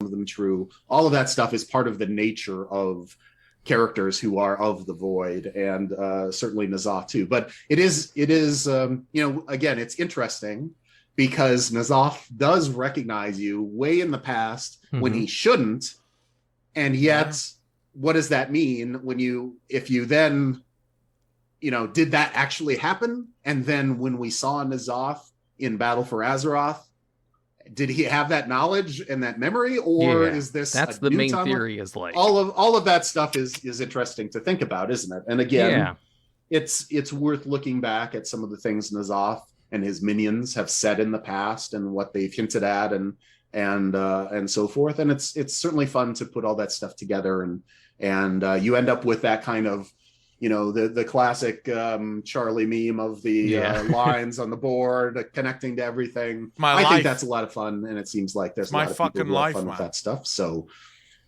we'll see. Yeah, because like the main theory of that is like, since you went back in time and he recognized you, he knows which timeline is going to happen, so we can better prepare for what's going to happen. Would you say that's accurate? I would say that N'Zoth was very clever, and there was much written in Chronicle and things that that have been said about how N'Zoth was the weakest and of the old gods and all that. And what does that mean? What does that mean? Does that mean his army was the weakest? Does that mean his physical form was the weakest? Certainly not his mind wasn't the weakest out of all of them, because he has shown that he is very smart. And Xal'atath even says that. I've been saying this for so long, bro. God, people need to start listening to me, man. I've been saying this for so long. Because he was the weakest, he became the smartest. Yisaraj, for example, his only focus was on strength, on the ability to basically overpower his enemies. The same with Yogg-Saron, and pretty much the same with Cthulhu. While N'Zoth played the long game, like constantly playing the long game. Even Xal'atath says this. She tells you, this is where the god of the deep lost a great battle to the god with 7 heads. In other words, N'Zoth v. Yisaraj. But as so often was the case, even in defeat, the god of the deep ultimately won. See, that right there speaks to master strategist. All of his actions, all of the outcomes play towards his strength, toward what he ultimately wants. So the fact that we managed to defeat him in BFA was by his own design. He needed us to defeat him. For what purpose, I do not know, but that I stand by that. Responsible for so much of Warcraft lore. Yeah, and if he is that smart and that long thinking, and if he got some possibilities tipped to him via our messing around with time, well, that's interesting to think about and what. Oh shit! That breaks your brain. Oh shit! Oh.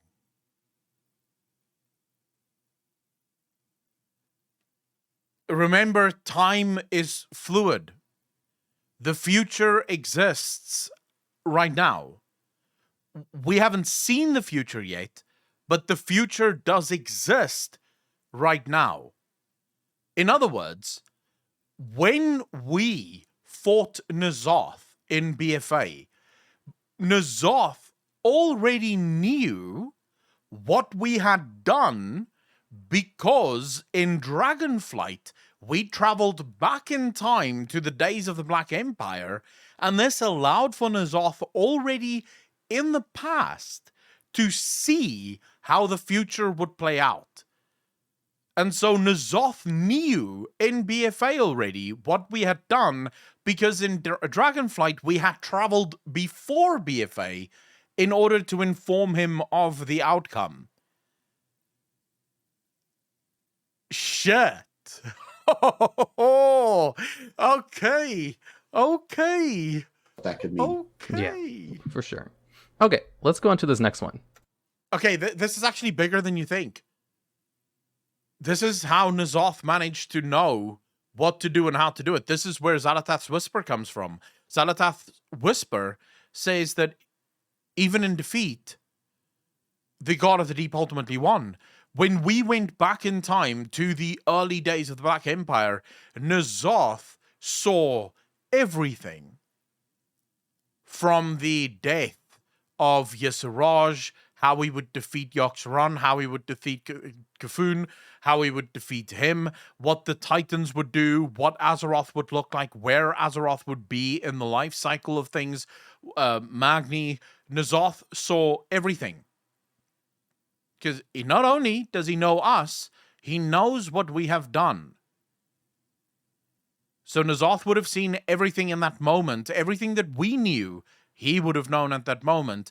Now, we can argue about what actually did we know, because as players, we obviously know a lot. We've read the Chronicles.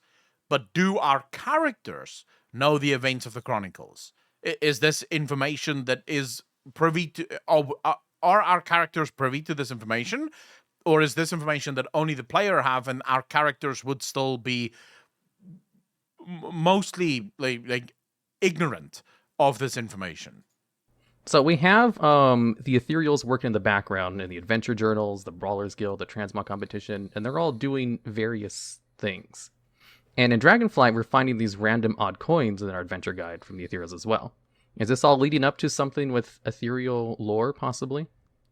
Well, we like the Ethereals. They're super fun. They've been fun since they were first introduced. Yeah, and we do tend to use them a lot, both for story stuff, but also they fit well with some of that systemic things. Void storage, they were the ideal fit for. Transmogrification, there's some cool stuff there. Yeah.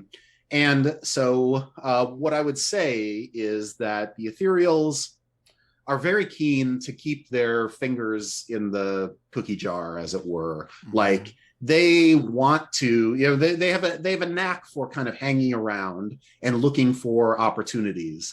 And after all, they're touched by, powers of the void and the nether and all that kind of stuff. Mm-hmm. And so there is a certain chaoticness to them, and a certain fun and unpredictability to them. And we certainly haven't seen the last of the Ethereals. But again, when the time is right, we will be we'll be seeing some fun, cool stuff with them. All right. Maybe some perspectives we haven't seen before on the Ethereals. Oh, interesting. Okay, well, that's fair enough. Let's go on to this next one over here. So, might we see story elements in the future that players get to decide the outcome of? Say, with the Sibelian and Wrathion thing, are players actually going to be able to choose the leadership? And if so, is that something you guys are experimenting with or will experiment with going down the line? The Sibelian and Wrathion stuff is meant to be flavor and what you like for your character, who you want to support. So it's not meant to be a vote. It's not, like that would, I think that would be a little bit unfair to position it as a fun flavor thing, and then later say, oh, actually you were voting the whole time. And then people go, wait, yeah. wait. I didn't know that. I didn't think I was making. So, that's. Yeah. Like assuming it was like a vote though, or like if there's going to be one in the future. If we stage it like a testing the waters to see maybe we can do this in the future. No, it wasn't. That wasn't the intent behind it. It wasn't. But I'm not saying, we would never do something like that. I think it would throw anything off the table for sure. But it wasn't the intent with this. It wasn't the intent with this, no. But could something like that be done in the future under the right circumstances? It could be fun. The only way I can see Blizzard putting players in charge of overall storytelling, like what the outcome of a story would be sort of behind the scenes, off the veil. So, in other words, take the Wrathion Sibelian thing. players are obviously just playing and having fun, sort of leveling up with both Sibelian and Rathian. Now, Blizzard could look at this and say, let's say in the future, Blizzard designed another storyline like this, only in this storyline, it's far more like the Scryers and the Aldor back from TBC, where if you make one choice, you can't make the other choice. Now, what Blizzard can do there is sort of behind the scenes look, okay, how many people made this choice versus how many people did make that choice? And then based on that decision-making process, so how many people chose one over the other, Blizzard can then say, okay, so we're going to choose this one as the outcome since most people seem to have favored this side of it instead of this side to it. So more behind the scenes. I don't think... Like, it would be a mess if you put players in charge of choosing the leader. Because even if it's based on a vote system, so in other words, you go to, Rathian and you cast your vote for Rathian, and then a week later Blizzard decides, what do you do now with all the players that voted for Sibelian? Because they're super unhappy that their story is now playing out with Rathian being the leader, but they wanted Sibelian as the leader. Unless, of course, you want to make that into a new story where now Sibelian is launching some kind of counteroffensive and he's staging a rebellion, and all the players that voted for Sibelian can now join in this rebellion and sort of become renegades, if you will. So you could do something like that, but even that will just... It'll become messy very fast. I don't think you can put players in charge of choices in an MMO unless it's very personalized choices. That's the only thing I think you can put players in charge of. Fun and cool, and that's what it has to be. Like, whenever the danger is always, people when gaming the system or deliberately trying to wreck the outcome for other people and things like that. Yeah. So you need to always be really careful when you in a multiplayer game, which WoW will always be. That's that's the core of what it is. Yeah. The repercussions of, well, somebody, I wanted this choice but a bunch of other people outruled me, and now that's not fun for me. Whereas in a single player game, it's great to be able to make choices because then you get to see the repercussions of things that you wanted to see, and it works really well for that. So it would have to be a situation where it felt good and it felt like, no matter what the outcome, it's interesting and has cool, and nobody's going to get too bent out of shape if their way isn't the thing that ends up coming, being the eventual outcome. So it's a tricky situation, but again, I'm not ruling it out, but it wasn't the intent here. Yeah, I get it. Yeah, when I first read on this question, I thought the exact same thing. It's like, people are just going to find a way to game the system anyway, because WoW is so min-maxing.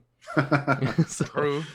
Let's go on to the final one. It's more of a flavor one. From a lore perspective, if you had a choice, which Dragonflight would you join? Or at least which one is your favorite?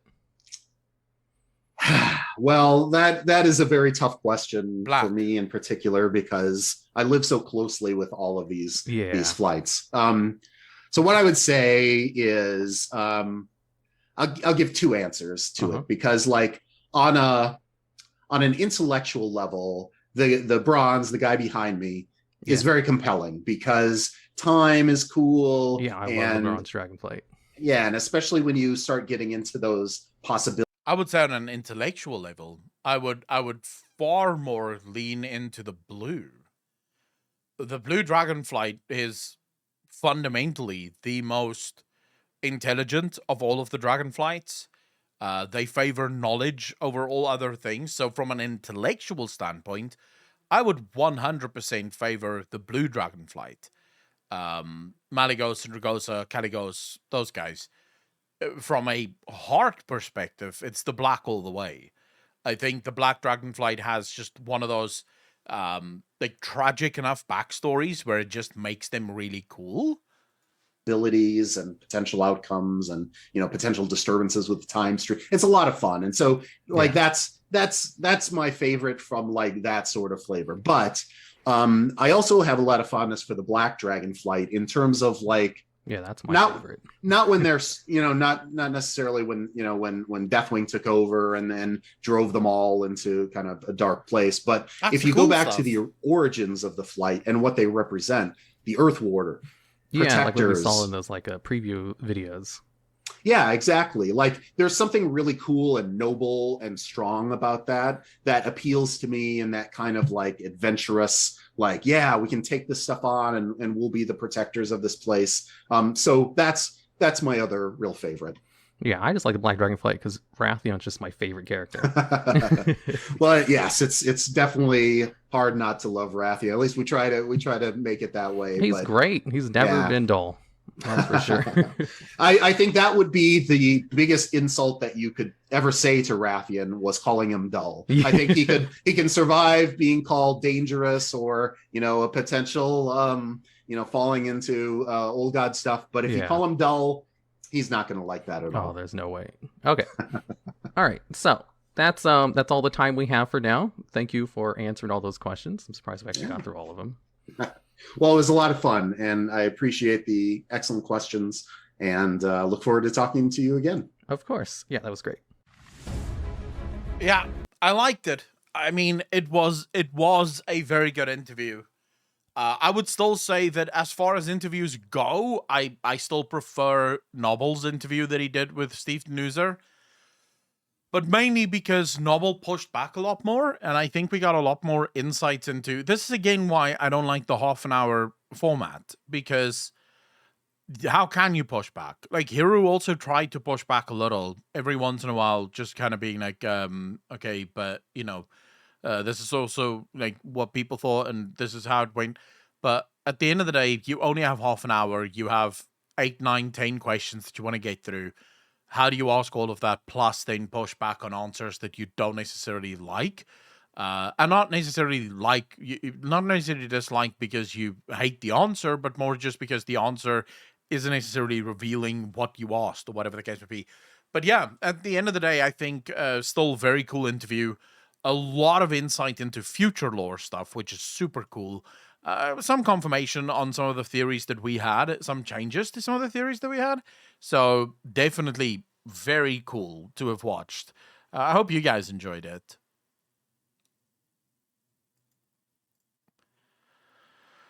Noble's interview was a bit different because he was also trying to get answers from past events, while most of Hiru's questions were on what to expect, I think. Yeah, I mean, that's true.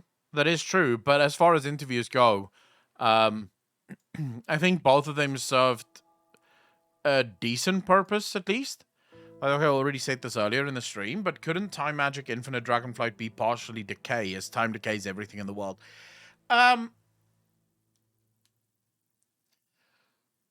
Probably, like, there would be a little bit of decay sprinkled into it. It wouldn't be decay magic, but there can definitely be elements of the primal forces of decay sprinkled into the possibility of timelines. So for timelines to exist, you would need a little bit of decay. Otherwise, you wouldn't be able to have time as a thing. So that can definitely be true. I have a new theory when talking about whispers. Echo said that the whispers are true, but not canon. This is the reverse of 40k quotes, and my theory is that Echo has watched 40k content. Thank you for coming to my TED Talk. Van Angerton, yes, it is technically... Well, it is the reverse of the 40k saying, right? Where everything is canon, but not everything is true. For the Void, it is literally because the Void sees every possible outcome. The difference being that not every possible outcome is actually the outcome. Right? Some of those outcomes will never come to pass. So it isn't canon. It's not going to happen. It's not going to be canonized. But it is true. When they said it, it was true because they believed that it could happen, and it could happen. Phantom, 500 bits, bro. Really appreciate that, man. Hey man, thanks for the YouTube content.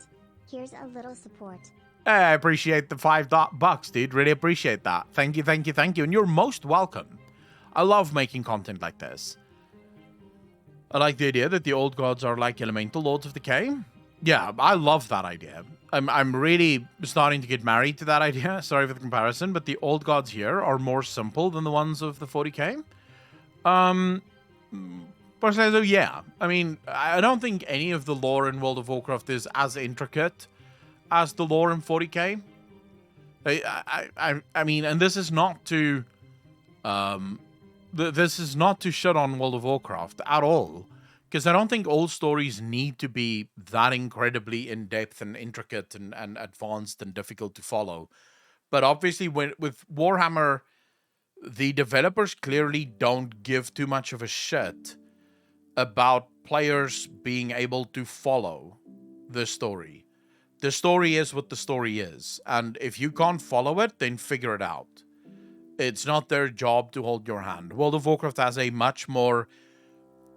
They do want to deal with intricate concepts, but they will simplify those concepts to ensure that all of the players can have a modicum of understanding of the concepts.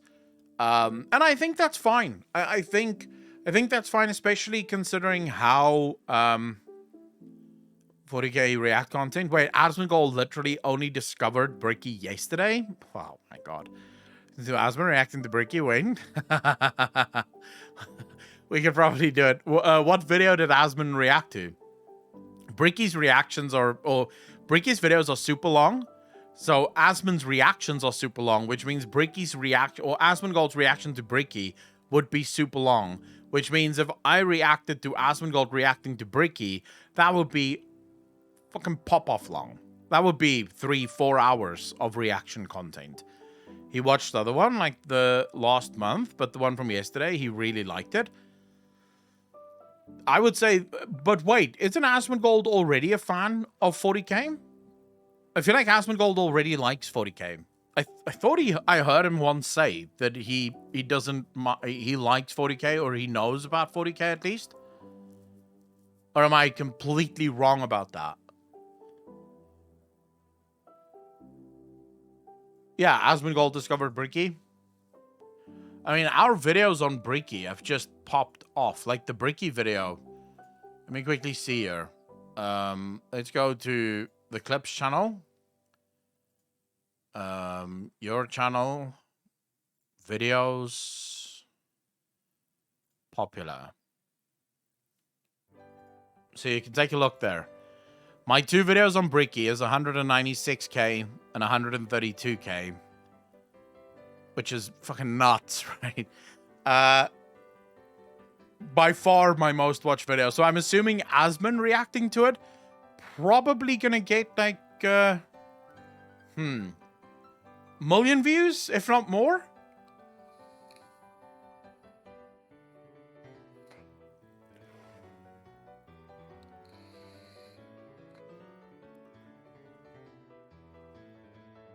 Ah.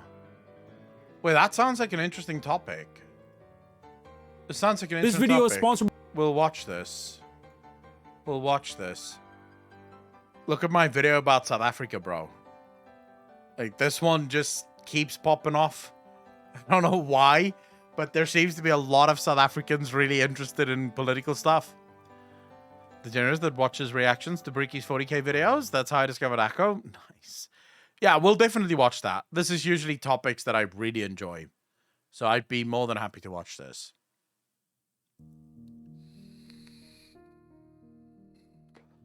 I wonder why he wouldn't watch a Bricky video about Warhammer. Since I would say that's Bricky's best work. Would be the Warhammer stuff. Alright, let's watch this one. Because I'm really interested now. Art direction is forever.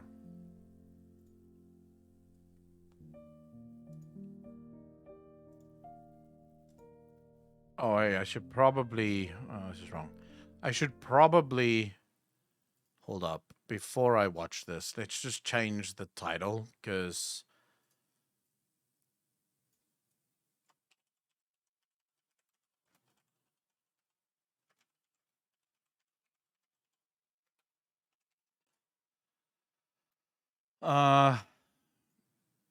So the people don't come in here thinking, wait, where? This isn't fucking World of Warcraft. What? This video is sponsored by Audible. If you don't know Audible, well darn, looks like I need to tell you about Audible, the fantastic fantastic place to get a ton of great audiobooks to listen to anywhere, anytime. Audible has a huge selection of audiobooks, everything from the old classics way back in the day to the new books coming out now, and it is usable on both your computer, app, and basically here, there, anywhere on the go. As for audiobook recommendations, you all know me, you know I love my Warhammer books, but sometimes Warhammer can get a little dark and depressing. So instead, let's find some that's a little bit more lighthearted. The Infinite and the Divine is a hilarious spy versus spy over 10,000 years story about two Necrons at each other's throats. Frog, how you doing, what fam? I have not read yet, but want to get into very soon, is Caiaphas Cain, Hero of the Imperium, the commissar that stumbles his way to victory across all of the wonderful Warhammer 40k universe. Wonderful, I say, in quotes. If you want to check out these or any other audiobooks, go ahead and look in the description and go to audible.com/Bricky or text Bricky to 500 500. Thank you very much to Audible for sponsoring this video, and let's get on with the topic. Hello everybody, my name is Bricky, currently serving 10 to life for forcing you to draw Wonder Bread. Graphics are defined as a product of the graphic arts, usually in design or illustration. It is also known as visual images from computer processing. But to us, gamers, we deem graphics as do that shit look good. I suppose you could say its origin makes sense. If I go back to that Battlefield 3 trailer way back when, I would say, dang, those are some good graphics. As in, literally, the things I am seeing look good, the graphics on screen. But really, graphics now are a term more so used to describe how good looking a game is. Does it have a good visual fidelity? Art direction is defined as the works from an art director overseeing a film, publication, or any other media. Another way to describe it would be the process that creates the feeling of a tone or a setting in some kind of media. If the tone you're going for is a dark, dire, depressing tone, how do you convey that through a visual mean that doesn't clash with the tone itself? Because I think something that people don't often appreciate is that art direction might be one of the hardest things to do in a video game. You see, because even if you wanted to go for dark, depressing, super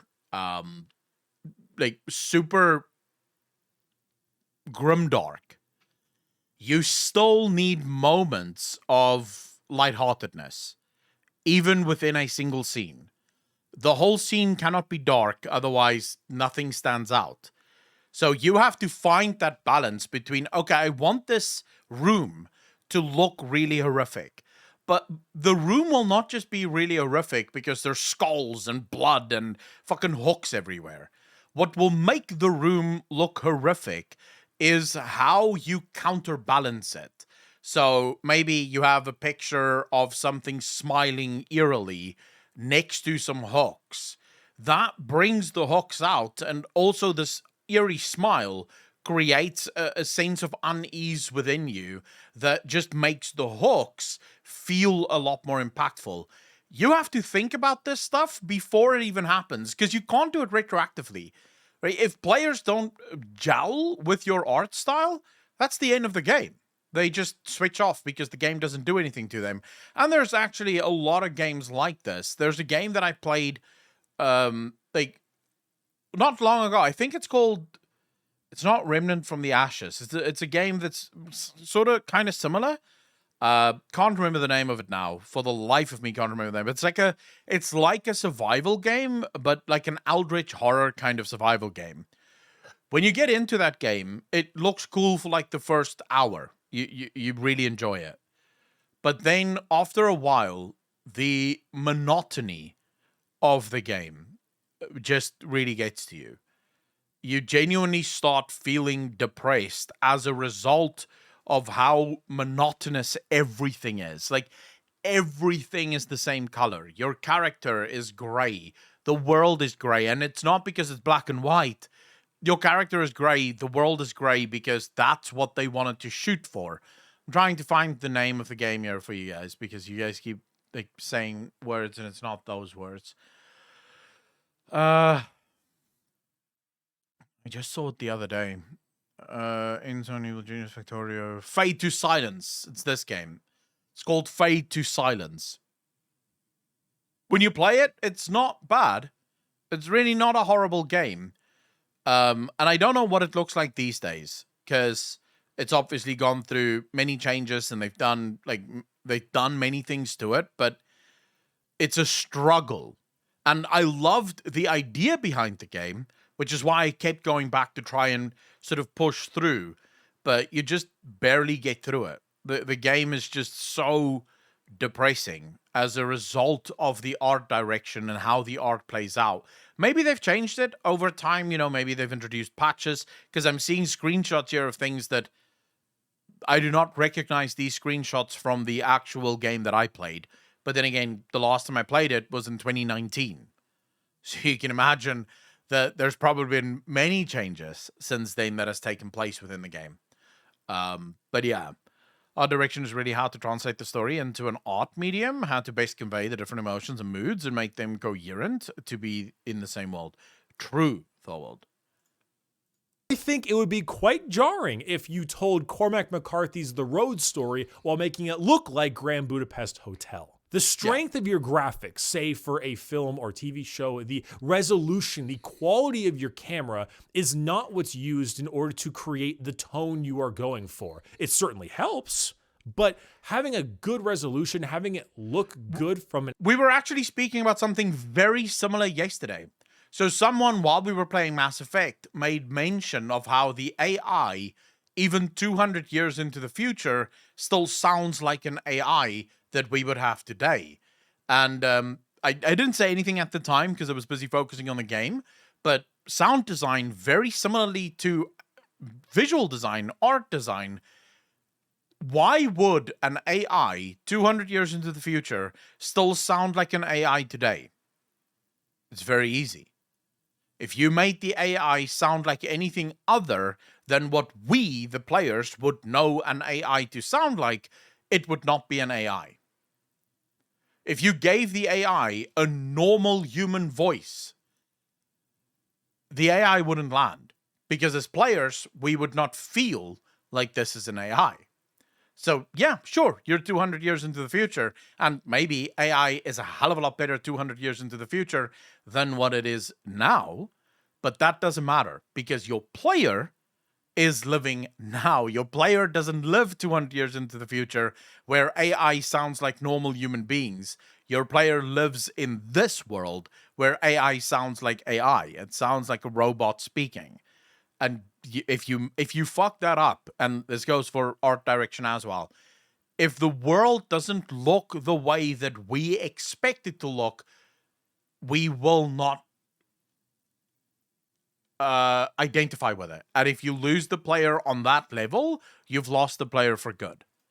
An actual pixel point of view doesn't convey tone. The opening of Saving Private Ryan isn't good because it's in 8K 700 frames a second. It conveys a harrowing tone by sucking all the color out, by making it seem really claustrophobic, and with the use of props and extras on the battlefield to make it look like a battlefield. Or even smaller touches like never showing the face of the enemy in the beginning sequences and only seeing either the point of view of their gun or the point of view of the soldiers with just those slight muzzle flashes coming from the bunker. Putting all these things together creates not only very hard to watch opening to a film, but it creates that tone you're looking for, in which graphics mean almost nothing. This is something I've had to end up explain on more occasions than I would particularly like to, and it's the reason why I wanted to talk about it today. As far as I'm concerned, graphics mean next to nothing while art direction is consistently superior. Graphics are temporary, art direction is forever. Let's start with an example, the one I used earlier,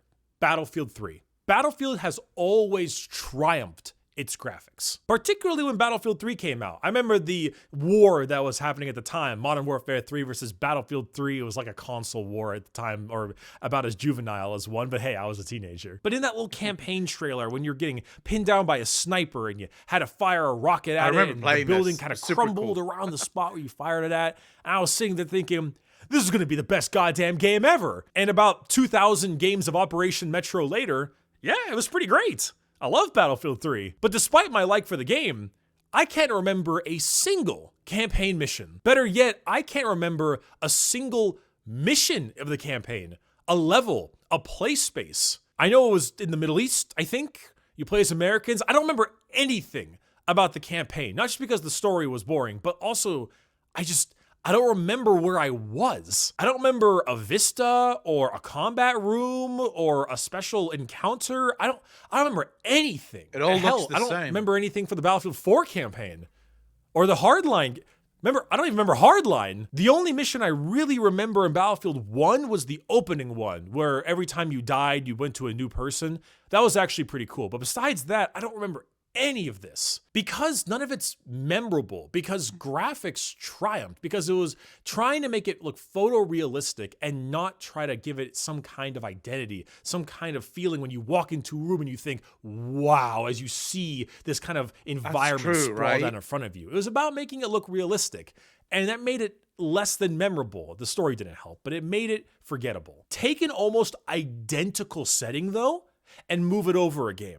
Spec Ops The Line. An incredible game Spec Ops is. But when it comes to the setting, it's not identical. American soldiers in a foreign country, generally Middle Eastern, similar colors. Lots of buildings and sand. But the parts of Spec Ops just stay in my head so much better. The imagery of that game has so much more character to it. The sand-swept Dubai, how it almost creates some kind of like bowl with the huge walls of sand, the glass towers and skyscrapers all over the area. Sometimes I would walk into a room and that imagery would stay with me, either because it was so incredibly harrowing or it was just put together really well. Even in a game about sand-swept Dubai, it still can work with its colors. It still has multiple times where it is bright and vibrant and it has good looking colors in an area that should only be gray and tan. Even your characters have sand and blood that constantly get caked onto them as their deteriorating mental state continues. Hell, the overwhelming amount of the upside down American flag in a foreign country I think has enough symbolism in itself. And its strength is that it pretended to be a Call of Duty Battlefield clone. It pretended to be another modern military shooter. And that's where its strength lies, because you think it's gonna be. And then it changes itself.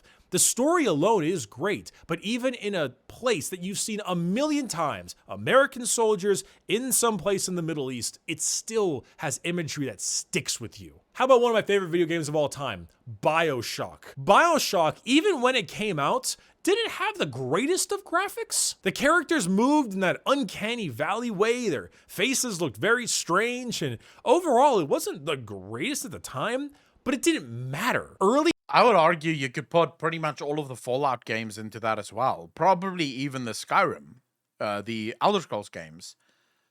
It's not that they have the best graphics in gaming. But what makes it memorable is the art direction is depressing from start to finish. The characters don't look beautiful. You don't have good-looking characters there. The characters look like they come out of the wasteland, right? In Fallout specifically. And those characters make it memorable. You remember those characters. You remember the stories because of how run down the world is and the backdrop of this rundown world and the people trying to make a life for themselves and you playing through that. I never played BioShock, so I can't really speak to BioShock's ability. But I mean, just in the scene, you can already see what the art direction, like the role that the art direction played in it. It is obviously trying to create a scene of eeriness. But looking at it, right, there's light on the wall. The light on the wall throws the shadow onto the wall, but it's not washed out. It stands out, even. It makes it eerie. The green light wasn't chosen by accident. It's there because it has to be there. The light, the signs in the background. Why is that there? Why is there a neon sign there? All of this was chosen very specifically to put focus into certain parts of the scene. It draws the mind, it draws the eyes, and there's a reason for it. That comes down to art direction. It's the guy that makes those decisions that decide whether the game's going to work or whether it's going to fail. And someone in chat said, wow, has always stood out as a result of this? And the answer is absolutely. Tuck, what's up, bro? 50s Art Deco steampunk horror underwater city, throwing all this political intrigue, bit of religion in there, and oh my god, there's nothing like it. But even if you played the original 2007 version of the game, you would still call it beautiful, even if its graphics kind of suck, because it has that environment. System Shock 2, same thing. Prey 2017. Have you played Prey? Have you played Prey? Why haven't you played Prey? Take the same Art Deco style in BioShock, put it in a space station, change plasmids to alien powers, and give it the dishonored looking UI and characters. Why have you not played Prey? Did I mention the Mick Gordon soundtrack? I didn't mention the Mick Gordon soundtrack, did I?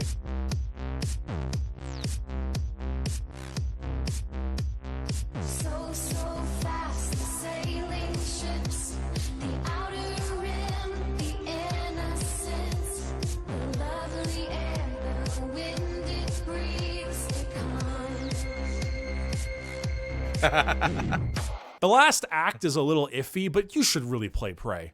Warhammer. Every single faction in Warhammer pulls from some other media or some other culture, but by mixing that with its sci-fi fantasy elements. But then you take the sci-fi ideas and then you mix it with the fantasy elements like knights and wizards and such, psychers, etc. And then you make those giant knights pray to a spirit in their gun with incense. You turn every ship into a cathedral, and you've got something that really has a unique identity. The Adeptus Mechanicus combine body augmentation with transhumanism, with body horror, throw on some monk robes, and then have a massive amount of religious zealotry and steampunk. The goddamn Necrons are undead skeletons combined with a massive amount of high tech and heavy Egyptian themes. This leads me to the physical part too, because this isn't just games. When it comes to things like arts and crafts, sometimes it's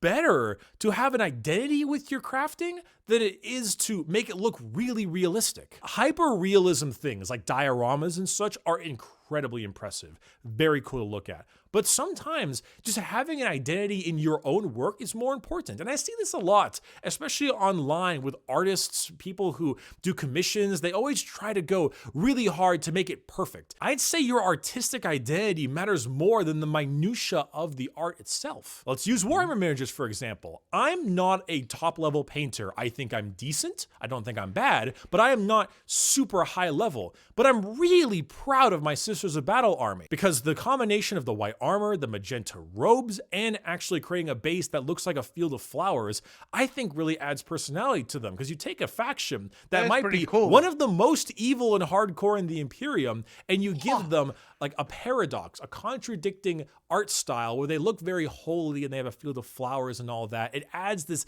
neat contradiction to the army. And so I'm really proud of that army. I make mistakes with my painting all the time. The faces look terrible, but I really like the identity they have when you're playing them on the tabletop. I'm working on a Night Lord's army right now. Here's a picture of my Obliterator that I'm currently working on.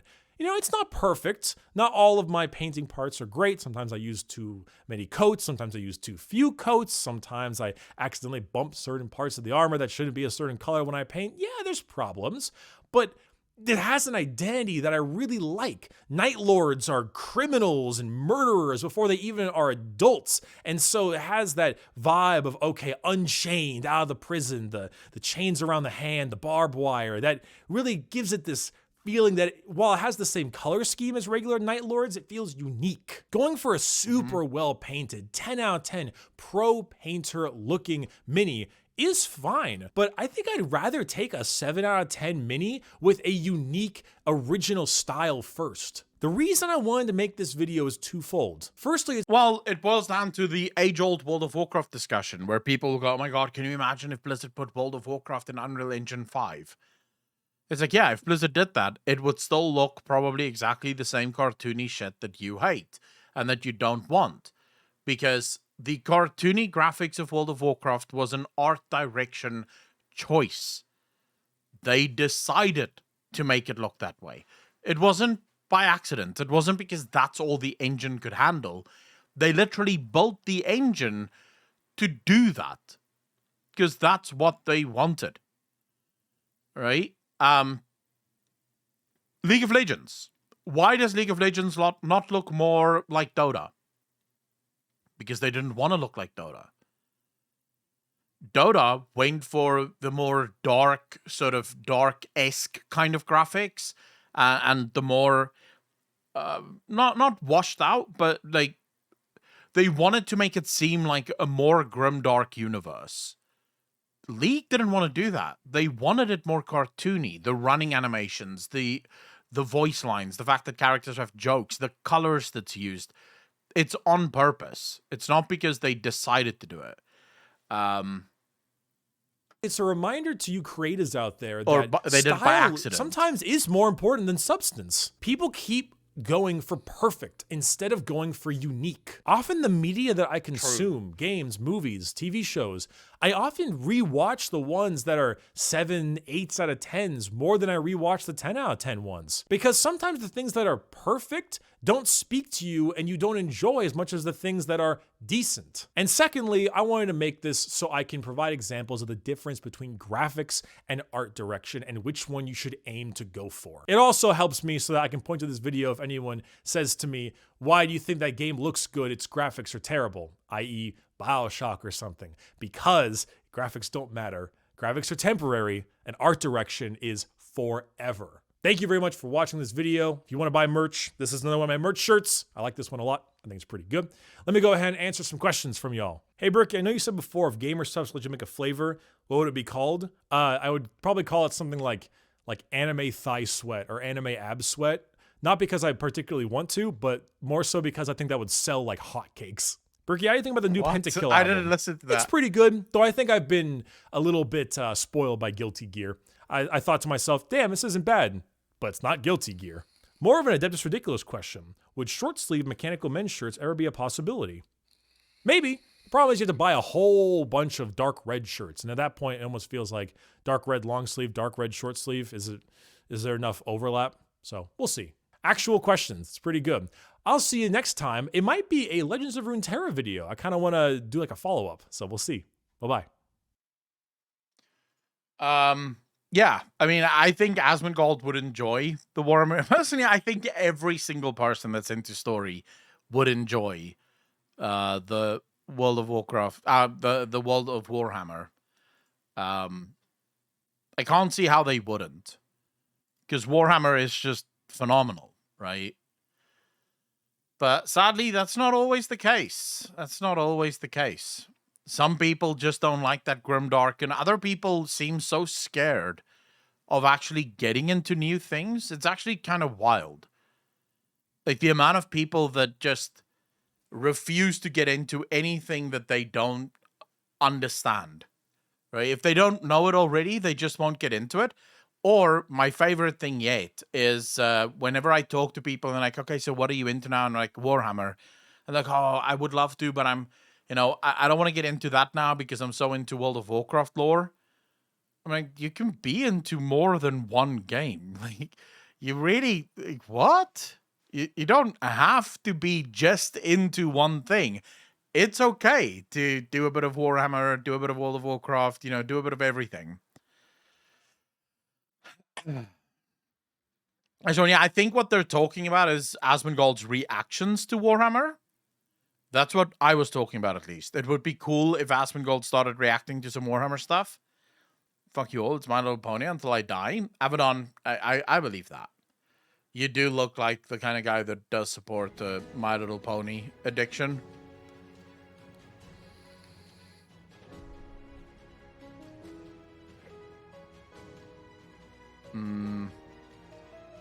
Doxlock, how you doing, fam?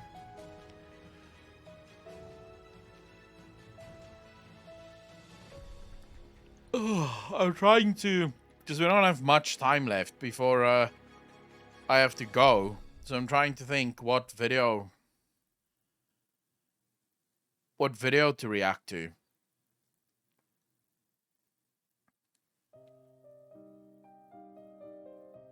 I genuinely fucking hate this load shedding bullshit, man. It is.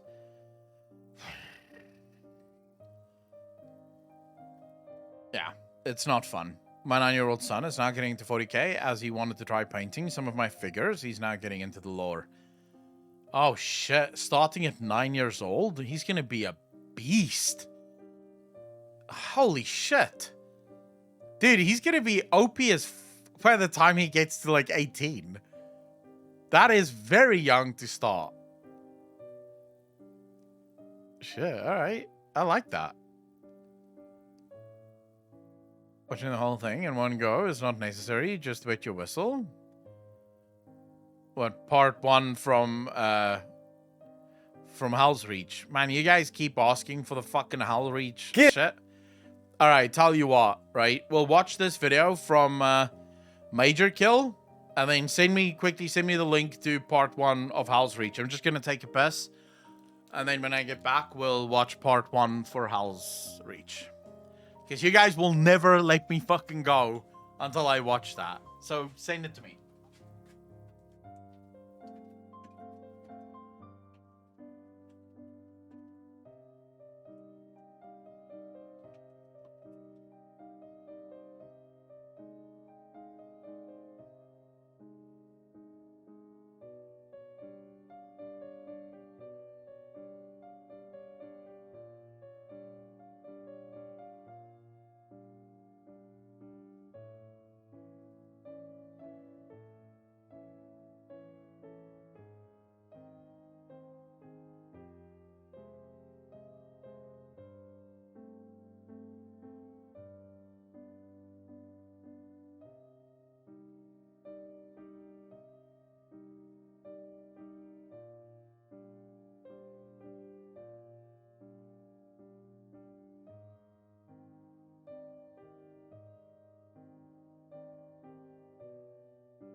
Oh shit, Timos, thanks for the follow, bro.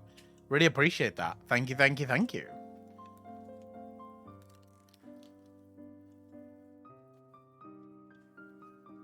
Wait, Parza, are you not into Warhammer yet? What?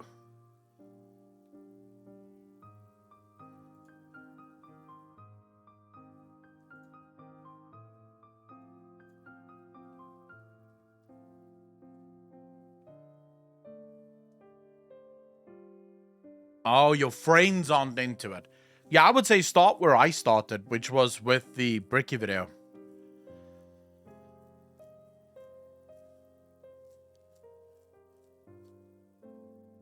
Okay, so we have the newest Major Kill video that we need to react to. This is 10 of the silliest, goofiest moments in Warhammer 40k lore.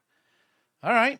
G'day guys and gal, sometimes we get in a silly, goofy mood. There's no shame in it. Warhammer 40k is no different. Spread throughout all the war, death, suffering and grim darkness, there is some seriously goofy lore. Not necessarily funny lore, just stuff that makes you do a double take and say, wait, is this actually real? These goofy moments hit extremely hard, considering how intense 40k can be as a setting, and I reckon they are worth shining a light on today. Before we get started, education slaps. Without it, we would still be a bunch of rock-banging drongos throwing boomerangs at stuff. But just like a boomerang, if you don't know how to use education, it'll end up smacking you in the head. Oh shit, Drenaman with the 5 community subs. Ladies and gentlemen, can I get some hearts in chat? Thank you, fam. You're far too kind. Oh yeah, that is big dick. Gifting 5 subs, biggest dick you can have, bro. This is why I love today's sponsor Skillshare over traditional education such as university. Off the bat, learning with Skillshare doesn't cost an arm and a leg. You can choose the exact pace of learning, what you want to learn, and how you want to learn it. With so many people being currently unsatisfied with their jobs and looking for new opportunities, Skillshare has never been more relevant. For me personally, I've used Skillshare a number of times. Firstly, to figure out how to use my camera. Secondly, how to figure out my audio situation. And thirdly, how to create a proper lighting setup. You'll notice my old videos were poorly shot, poorly color graded, and had trash lighting. It was Skillshare that now gives you this sexy aesthetic cinematic vibe. So to learn a new skill, improve an existing one, or discover new ones, then use my link below. The first 1,000 people to click and join will get their first month free. Perfect if you want to jump in, try out a course, and if you don't like it, then just cancel your trial for free. Cheers to Skillshare for sponsoring this video. Today we'll go over the 10 goofiest moments in Warhammer 40k lore, highlighting why they were so silly, and we can look at if it was actually genius writing or just pure retardation by the authors. I also won't be including any of the moments from the top 10 funniest things video that I made, so if you think there is a super silly goofy moment not in this list, it's probably on that one. So yeah, watch it after this one, bitch. Let's get into it.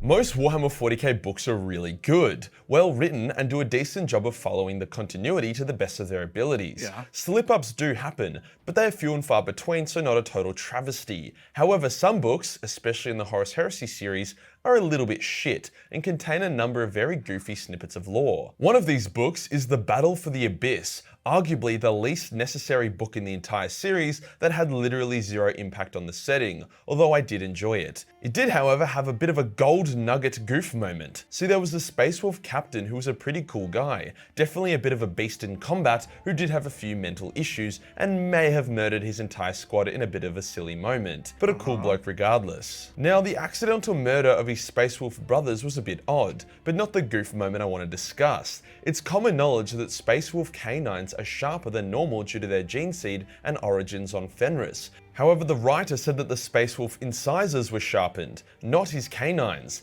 That's right, his front 4 teeth were apparently sharp as hell, giving him a rodent or beaver-like appearance. Now, I don't think the author wanted a badass Space Wolf captain to look like Alvin the Chipmunk, but it is very goofy that a very articulate and intelligent wordsmith would stuff up pretty basic dental anatomy. To be fair, humans have sharpened their incisors and other frontal teeth in the past, making them look like sharks. However, I don't think Space Wolves have ever been written or portrayed as such, so we are going to list this one as a bit of a goof. Speaking of the Horus Heresy, unlike funnier 40k books such as The Infinite and the Divine, or literally any Kane book ever, it is very serious overall. Speaking of betrayal and vengeance, however, there was one scene that was supposed to be pivotal and important that gets made super goofy by Magnus the Red needing to be as dramatic as possible. Basically, Lorga has called Magnus the Cultist to ask him questions about the warp and the gods within it. This is all pre-heresy. Magnus was disgusted with how zealous and intense Lorgar was being, telling him that these gods weren't real, and if Lorgar kept being a fanatic, then he would eventually be purged.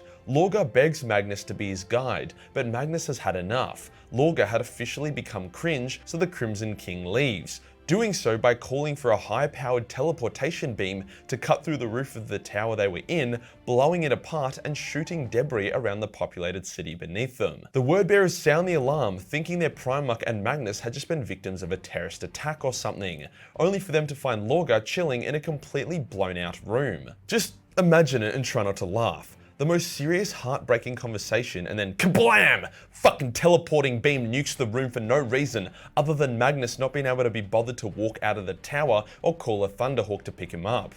Whenever someone argues against the Primarchs all being a bunch of drama queens, tell them about this. A very goofy moment. With how insane and over-the-top 40k can be, it's always very funny and very goofy when the legendary Primarchs have to do super mundane stuff and genuinely struggle. I don't know if I would classify that as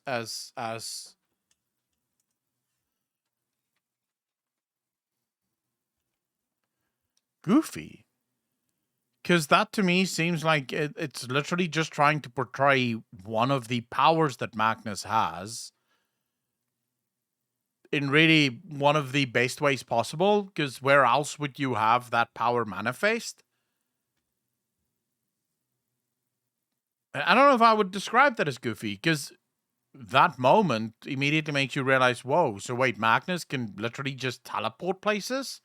Obviously leaving shit tons of destruction in his wake, but still. struggle with it. Something as simple as using a pencil is a massive challenge for the Primarchs, especially when they're in their war gear, with Guilliman once cursing and declaring that pencils were his true arch nemesis, a joke that his Ultramarines didn't quite get straight away. However, the goofiest and actually most hilarious task Primarchs struggle with is using gene-locked authority devices. As Primarchs are often covered head to toe in thick armor, with the only thing they can easily remove being their helmets, scanning their fingerprint on things, especially mid-war or battle, is just not an option. This makes life a bit difficult, as a Primarch definitely needs biometric security on numerous important things. Hence, they have to go down a different route. Guilliman will kiss a gene scanner, Conrad will lick it, I assume Fulgrim would lick it as well. Others spit on it. Basically makes what should be a pretty mundane fingerprint scan turn into a very unhygienic, awkward, and goofy act. The next one is a bit of a 2-in-1 and is all about the goofiness of Skitarii. The Skitarii Vanguard are some of the Mechanicus' elite, however they have a pretty fatal flaw that makes them extremely goofy. That being that their energy packs are constantly leaking deadly radiation, meaning to even approach a Skitarii Vanguard is to instantly get cancer. This sounds a bit grimdark until you realize the silliness of a Skitarii Vanguard force flying down to protect an Imperial city, only for them to repel the invaders, however also give half the city terminal cancer. They too are also slowly dying, but without the pain receptors or any fucks to give, they aren't too bothered by it. Fortunately, the Mechanicus usually only deploys these guys on worlds that are already fucked, but not always. However, the part 2 of Goofy Skitarii is even better. The Mechanicus has a device called an Iron Strider, basically a mountable mechanical emu, which isn't that crazy in itself, however it's the behind the scenes of the Iron Striders that makes me laugh. Basically, their inventor was a massive fucking asshole. He was such a spiteful dick that he never shared any of his inventions with anyone and made all of his devices extremely difficult to turn on. However, he did loose a few Iron Striders onto Mars as a joke. When he died, his rivals burnt his labs and schematics due to their hatred of him. However, they quickly realized their mistake when they saw how good the Iron Striders were. The dead arsehole had managed to make the Iron Striders so fuel efficient that as long as they were in motion, they would never run out of energy. The issue is that because they burnt his schematics, as well as the fact that no one other than the dead tech priest knew how to turn them on, means that the Martian forces with Iron Striders will literally put them into oversized hamster wheels, or let them run around in circles when they're off duty, because they're just too scared to turn them off. This also makes mounting Iron Striders very difficult, with Skitarii having to leap onto them from a ledge and wrangle them to their will. These machines are so well made that the only real mechanical failure they ever get is when the inbuilt servitor, who's basically the brain of the machine, dies. This will make the Iron Strider go into full sprint mode in a single direction, regardless of what is in its way. Hence, tech priests will need to try and chase it down on jet bikes or faster Iron Striders and attempt to swap out the dead servitor with a new living one while zooming at hundreds of kilometers an hour. It's just so funny how such an advanced machine requires the absolute most primitive technologies to be able to use. The inventor of the Iron Striders could have just had a simple off and on button or a failsafe for when the servitor dies. But no, he decided to be a massive dick about it instead. Orcs cannot grow hair. It's just not within their genetic code to be able to do so. So then how come some orcs have hair? Well, it's not actually theirs. It's actually a special hair squig that they grab and then stick to their head or face. So the next time you see an orc with a top knot, remember that you're actually facing against two separate beings. Astartes Terminator plate is some of the most powerful armor in the entire setting. Anyone wearing it is considered to be a one-man army, capable of holding the line against nearly any foe and even bodying entire Space Marine squads by itself. However, it is quite heavy and not very mobile. As a result of this, occasionally the members of the Dark Angel's first company, the Deathwing, the ones who fight and kill the greatest horrors in the galaxy and have saved countless lives, tried to walk on wooden staircase before it completely buckled and collapsed beneath them, getting them all stuck as they were too heavy and immobile to move. It gets better. There is actually a detachment of Dark Angel servants whose entire purpose is to come pick these Terminator Elite up with a crane, insinuating that it happens somewhat regularly. As the Deathwing were getting picked up off their ass, their fellow Dark Angel brothers were laughing at them. Overall, just a fun, goofy moment that shows even the most hardcore Space Marines aren't immune to looking like a goose. The Kroot are quite a horrifying xeno species. They consume their enemies and use their DNA to adapt and improve. There have been pretty horrible snippets in the lore of a Kroot ambush, where an Eldar Ranger has to watch her sister get torn to shreds before she too was violently consumed. However, there is a goofy side to the Kroot. They were once able to ambush and kill some Catachans, those Rambo-looking motherfuckers, with the intent of eating them and growing in strength. However, an unexpected side effect was that the Kroot that ate them started wearing red bandanas and begun rejecting authority, implying that the Catachans' love of red bandanas isn't a cultural thing, but ingrained in their very DNA, along with the grief they give their commanders. The Tau actually requested the Kroot stop eating the Catachans as it made them extremely obnoxious allies. The next bit of goof is lighthearted and I really enjoy it. The Emperor's Spears Space Marine chapter has a unique approach to honouring their dead. Basically, they will have beautiful statues created on their tombs, with the engraving being a short joke about the Marine and how they died. For example, one of them says, "Here lies Davath, who was told to advance with caution and keep his head down. He was a warrior to sail the stars with, but it must be said, when he died, the Arakani didn't lose a great thinker." KitKat, thank you so much. 9 months, part of the DJ Nation. Appreciate you. Thank you, thank you, thank you. Wait, they didn't lose a great... Hold up. Davath, who was told to advance with caution and keep his head down. He was a warrior to sail the stars with, but it must be said, when he died, the Arakani didn't lose a great thinker. Rest well, you stubborn bastard. And under it was the Marine's helmet, which had a massive hole in it. The others were similar, stuff like the last thing that went through Brother Ralef's head, other than a Tau railgun, was that he should probably duck, and so on. It's actually quite wholesome and a very good way to deal with death in a setting where it is literally everywhere and happening to everyone. Just because something is silly or goofy doesn't mean it isn't good lore. In a similar vein to that, people often forget that Space Marines are taken as child soldiers, hence don't really develop as normal people. They are super mature in terms of duty and intellect, but they don't develop much in other ways, hence it's also fun and goofy to see them doing childish stuff, such as when the Mournival, the elite advisors to Horus before the heresy, would try jump and smack overhanging pipes or signs as they walked past, often in competition with each other. This type of friendly, goofy competition and banter is present throughout most Space Marine books, helping to humanize what is otherwise a bunch of living weapons without going overboard and trying to make them hard to distinguish from us. Goofy is a usually pretty wholesome word, and I'm glad it's something that exists within the grim darkness of the 42nd millennium. If you enjoyed the video and you want to support the channel, then pick up a Major Kill cosplay calendar. There's literally only 100 left and they are for 2023, so very in date and very much need to get the fuck out of my office. Hit the subscribe button and hit the real subscribe button for more goofy content. Join the Discord for more memes and I'll see you on the next one. Peace. Alright. I mean, it's definitely goofy lore when you when you sort of compare it to the average Warhammer lore, but I was sort of expecting it to be more goofy, as in, like, the start of the video, he speaks about how writers can get stuff wrong, and that's sort of what I expected, was when writers write stuff that it's just completely wrong and it doesn't fit with the story. But most of this is just, yeah, it's just goofy lore, but it is stuff that is canon. It does exist. Yeah, I don't know.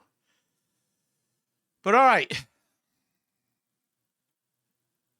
Now you have literally, and I do mean everyone, has been hounding me about this reaction. It is in YouTube on the comment section. It is in every single stream when we react to Warhammer. It is everywhere. I cannot get away from it. So I decided today is the day that we start doing Hell's Reach reactions. I don't know what to expect. I don't know, right? I don't know why people go so crazy for it, but never mind. We'll watch it and I'll let you know what I think. All right, so strap in. The following fan work is unofficial and in no way endorsed by Games Workshop. Okay.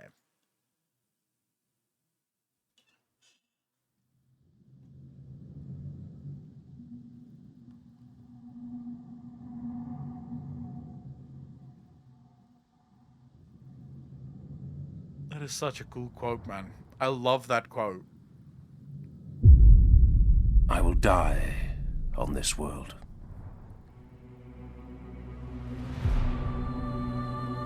I cannot tell where this conviction comes from. Whatever birthed it is a mystery to me, and yet the thought clings like a virus, blooming behind my eyes and taking deep root within my mind. It almost feels real enough to spread corruption to the rest of my body, like a true sickness. It will happen soon, within the coming nights of blood and fire. I will draw my last breath, and when my brothers return to the stars, my ashes will be scattered over the priceless earth of this accursed world. Armageddon. Even the name twists my blood until burning oil beats through my veins. I feel anger now, hot and heavy, flowing through my heart and filtering into my limbs like boiling poison. My hands curl into fists. I am strong, born only to slay for the Emperor and the Imperium. I am pure, wearing the blackest of the black, trained to serve as a spiritual guide as well as a war leader. I am wrath incarnate, living only to kill until finally killed. I am a weapon in the eternal crusade to forge humanity's mastership of the stars. Yet strength, purity, and wrath will not be enough. I will die on this world. I will die on Armageddon.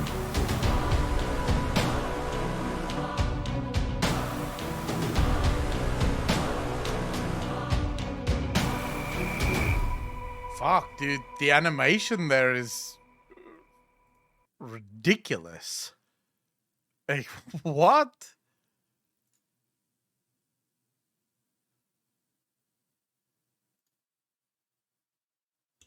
I love that.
I wonder how long this took to make.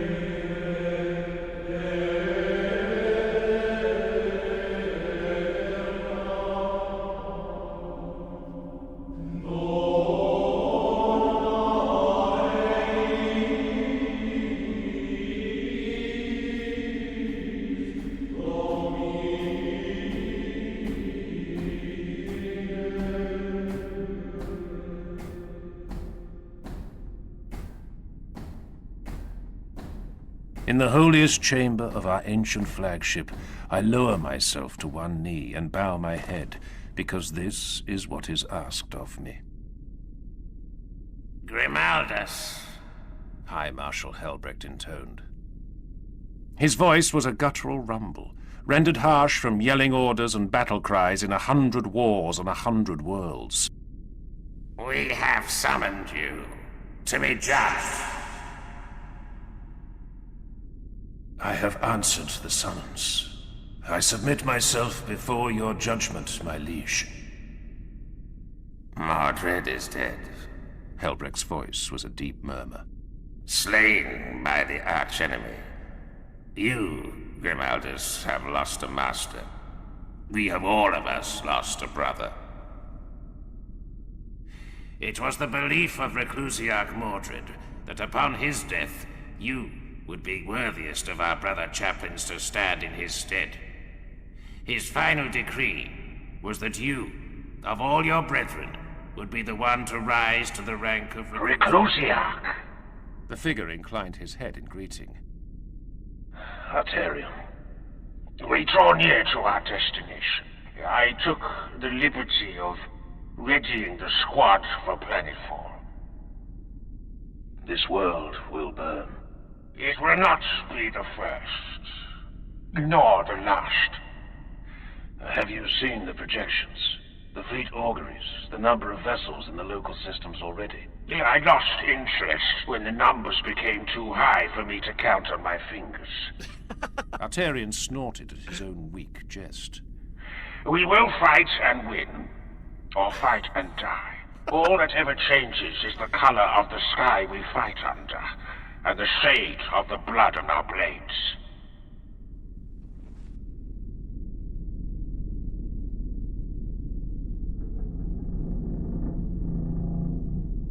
Are My they brother's loyalists names or not?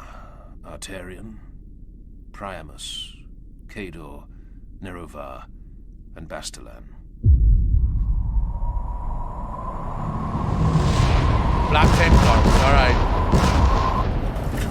These are the knights that have waged war beside me for decades. We are the Knights of Squad Grimaldus. Within his veins, Cador carries the blessed blood of Rogel Dawn with what seems like weary honor. He is older than I, older by far. His decades within the Sword Brethren are behind him now. Priamus is the rising sun to Cador's dusk. He is aware of his skills in the unsubtle and undignified way of many young warriors. A Blade Master, he calls himself. Yet he is not mistaken.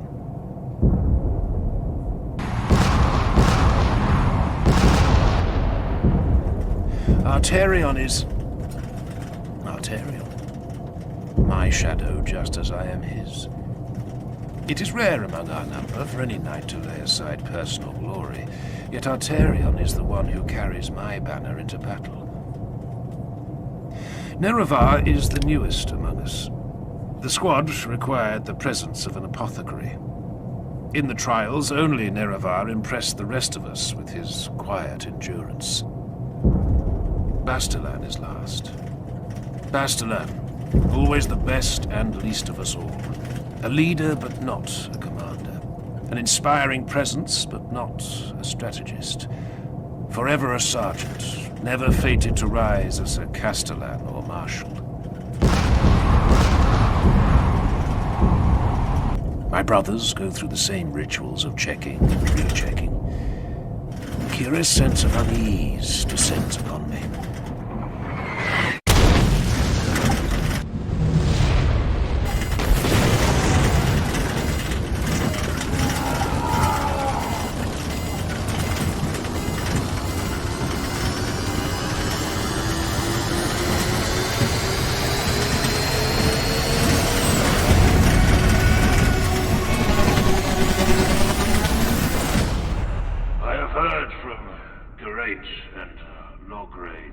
Sword Brethren. That there is talk of the High Marshal nominating you to lead a crusade.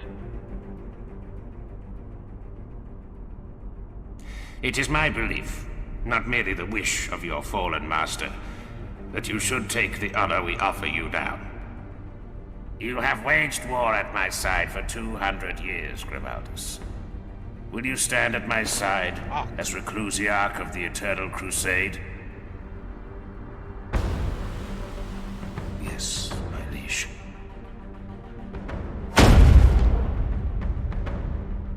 The hell?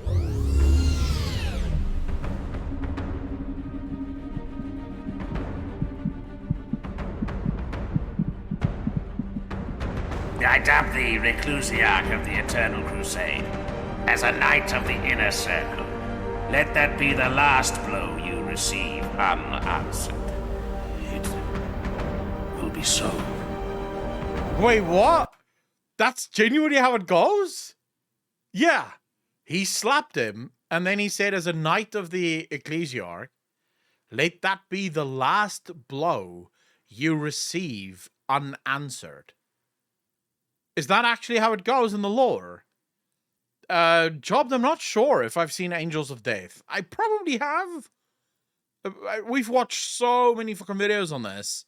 Probably have, right? Animation of the actual Hellreach book. Ah.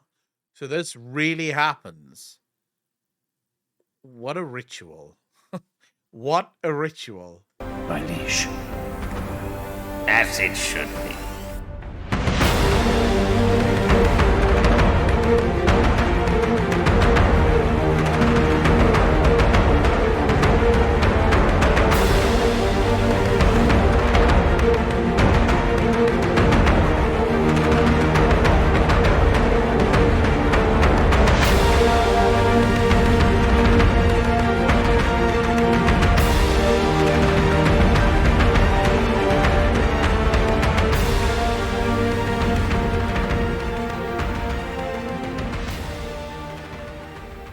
Dude, I'm not gonna lie to you. I mean,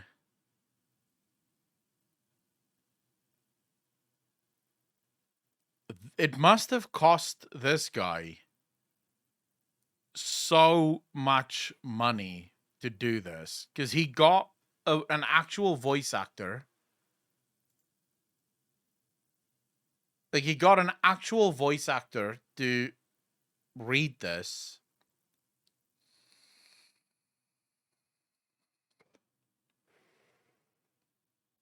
What does he do?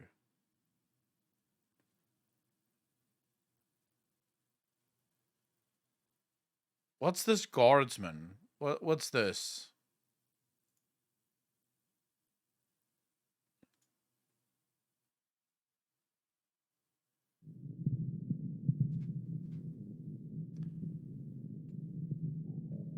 So he makes films.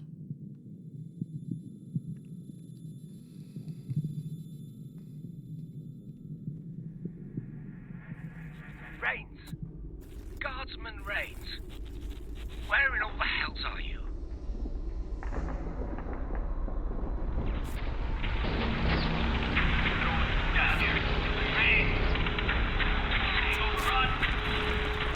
I'm here, sir.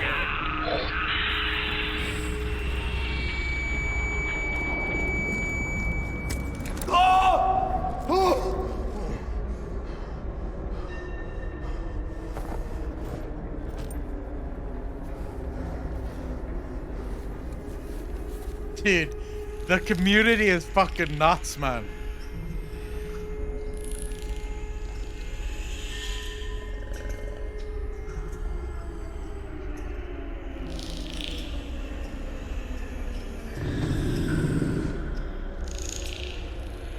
Oh shit.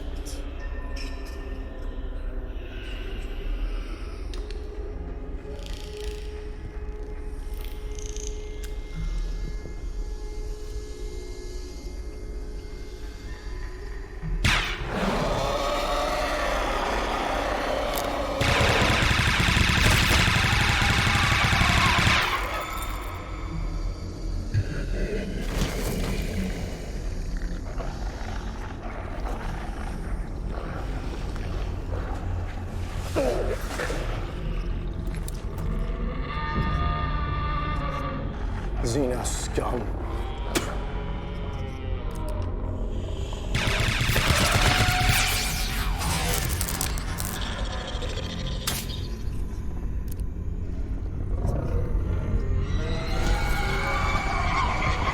Oh crap.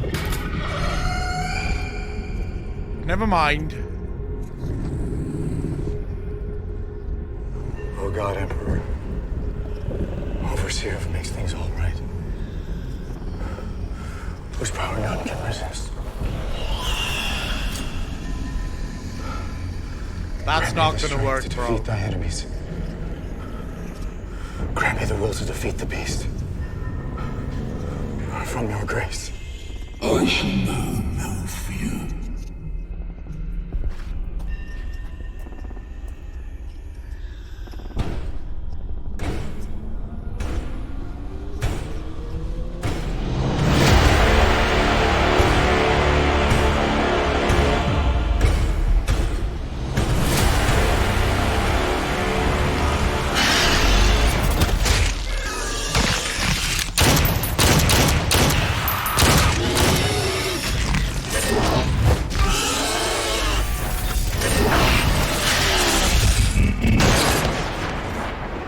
shit.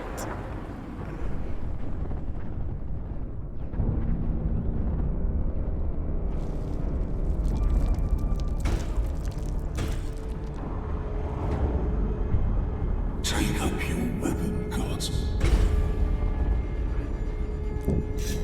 The Emperor protects.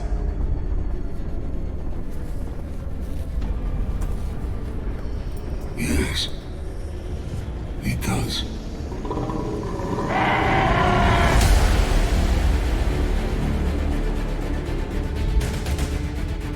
Dude. It's not always like the greatest acting, but it is so cool considering this is done by just someone that loves the world, you know? They just really love this world and they, yeah, really want to fucking cosplay in it. This is next level. This is next level. I think this guy definitely deserves a lot more fucking love. Although 7.3 million views, he made, I think, a killing on this one. Freaking sweat. Yeah, well, obviously, but that's just part of the love of shit, you know? Good Hyper Games Workshop does Angels of Death and other stuff for Warhammer Plus now. Here's the Angels of Death one that you guys were referring to. Origins. So he's working for Warhammer now, for Games Workshop now. Not bad, fam. Not bad. Not bad at all.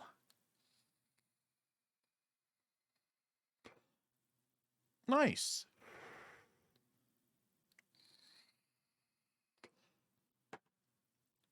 All right, boys. My power's going out soon anyways, so at least we could react to a couple of videos, you know. We did do an interview with Steve Danuser, which was super fun. Well, oh my god, that would actually be cool. So another time we continue with the part 3. Yeah, made the fan. We'll probably continue. We'll do like 1 or 2 parts a day for Hellreach, and then some other Warhammer stuff as well every day. I might be back to night once my power comes back on. It all depends on like how the evening goes and, you know, how I feel like once the power comes back on, because sometimes that shit just wrecks your fucking mental, and that makes it very difficult to really do anything else. But if I do come back tonight, we'll play Mass Effect. Otherwise, at some point during this weekend, I will probably want to play Mass Effect, so I'll go live and we can play some Mass Effect. And then we'll, that stream, because of my time zone. Grimfield, wait, where are you? Australia. I remain that for months, hopefully. Finally, hopefully we can see you again tonight. Metal fan, yeah. So what we'll do is, because I do want to finish Mass Effect, so if I stream during this weekend, it will be Mass Effect, and then maybe like either before we get to Mass Effect or after Mass Effect, we'll maybe react to a couple of videos. Try and keep shit, you know, try and do a little bit of everything, but I do want to play Mass Effect. So that's going to be for the next few, at least for the next few days of stream, there's going to be a lot of Mass Effect playing, because that's what I want to play. Anyways, I might see you guys tonight. It really depends. Dreneman, thank you so much for the gifted sub. That's 77 subs now that you've gifted in the channel. Can I get some hearts in chat? That's ridiculous. 77 gifted subs. I really appreciate that, fam. Thank you, thank you, thank you. And also thank you to all of you for watching, people that subbed, people that hung out, everyone that sort of bets and everything. I really appreciate the shit out of you guys. Thanks for hanging out, you know. I hope that I made your morning a little bit better, you know. Gave you at least something to look forward to and to sort of take your mind off of just the bullshit that is real life sometimes. And yeah, I hope to see you guys soon. Ladies and gentlemen, as always, be kind to each other, be good to each other, and I will see all of you in the next one. Peace out, fam.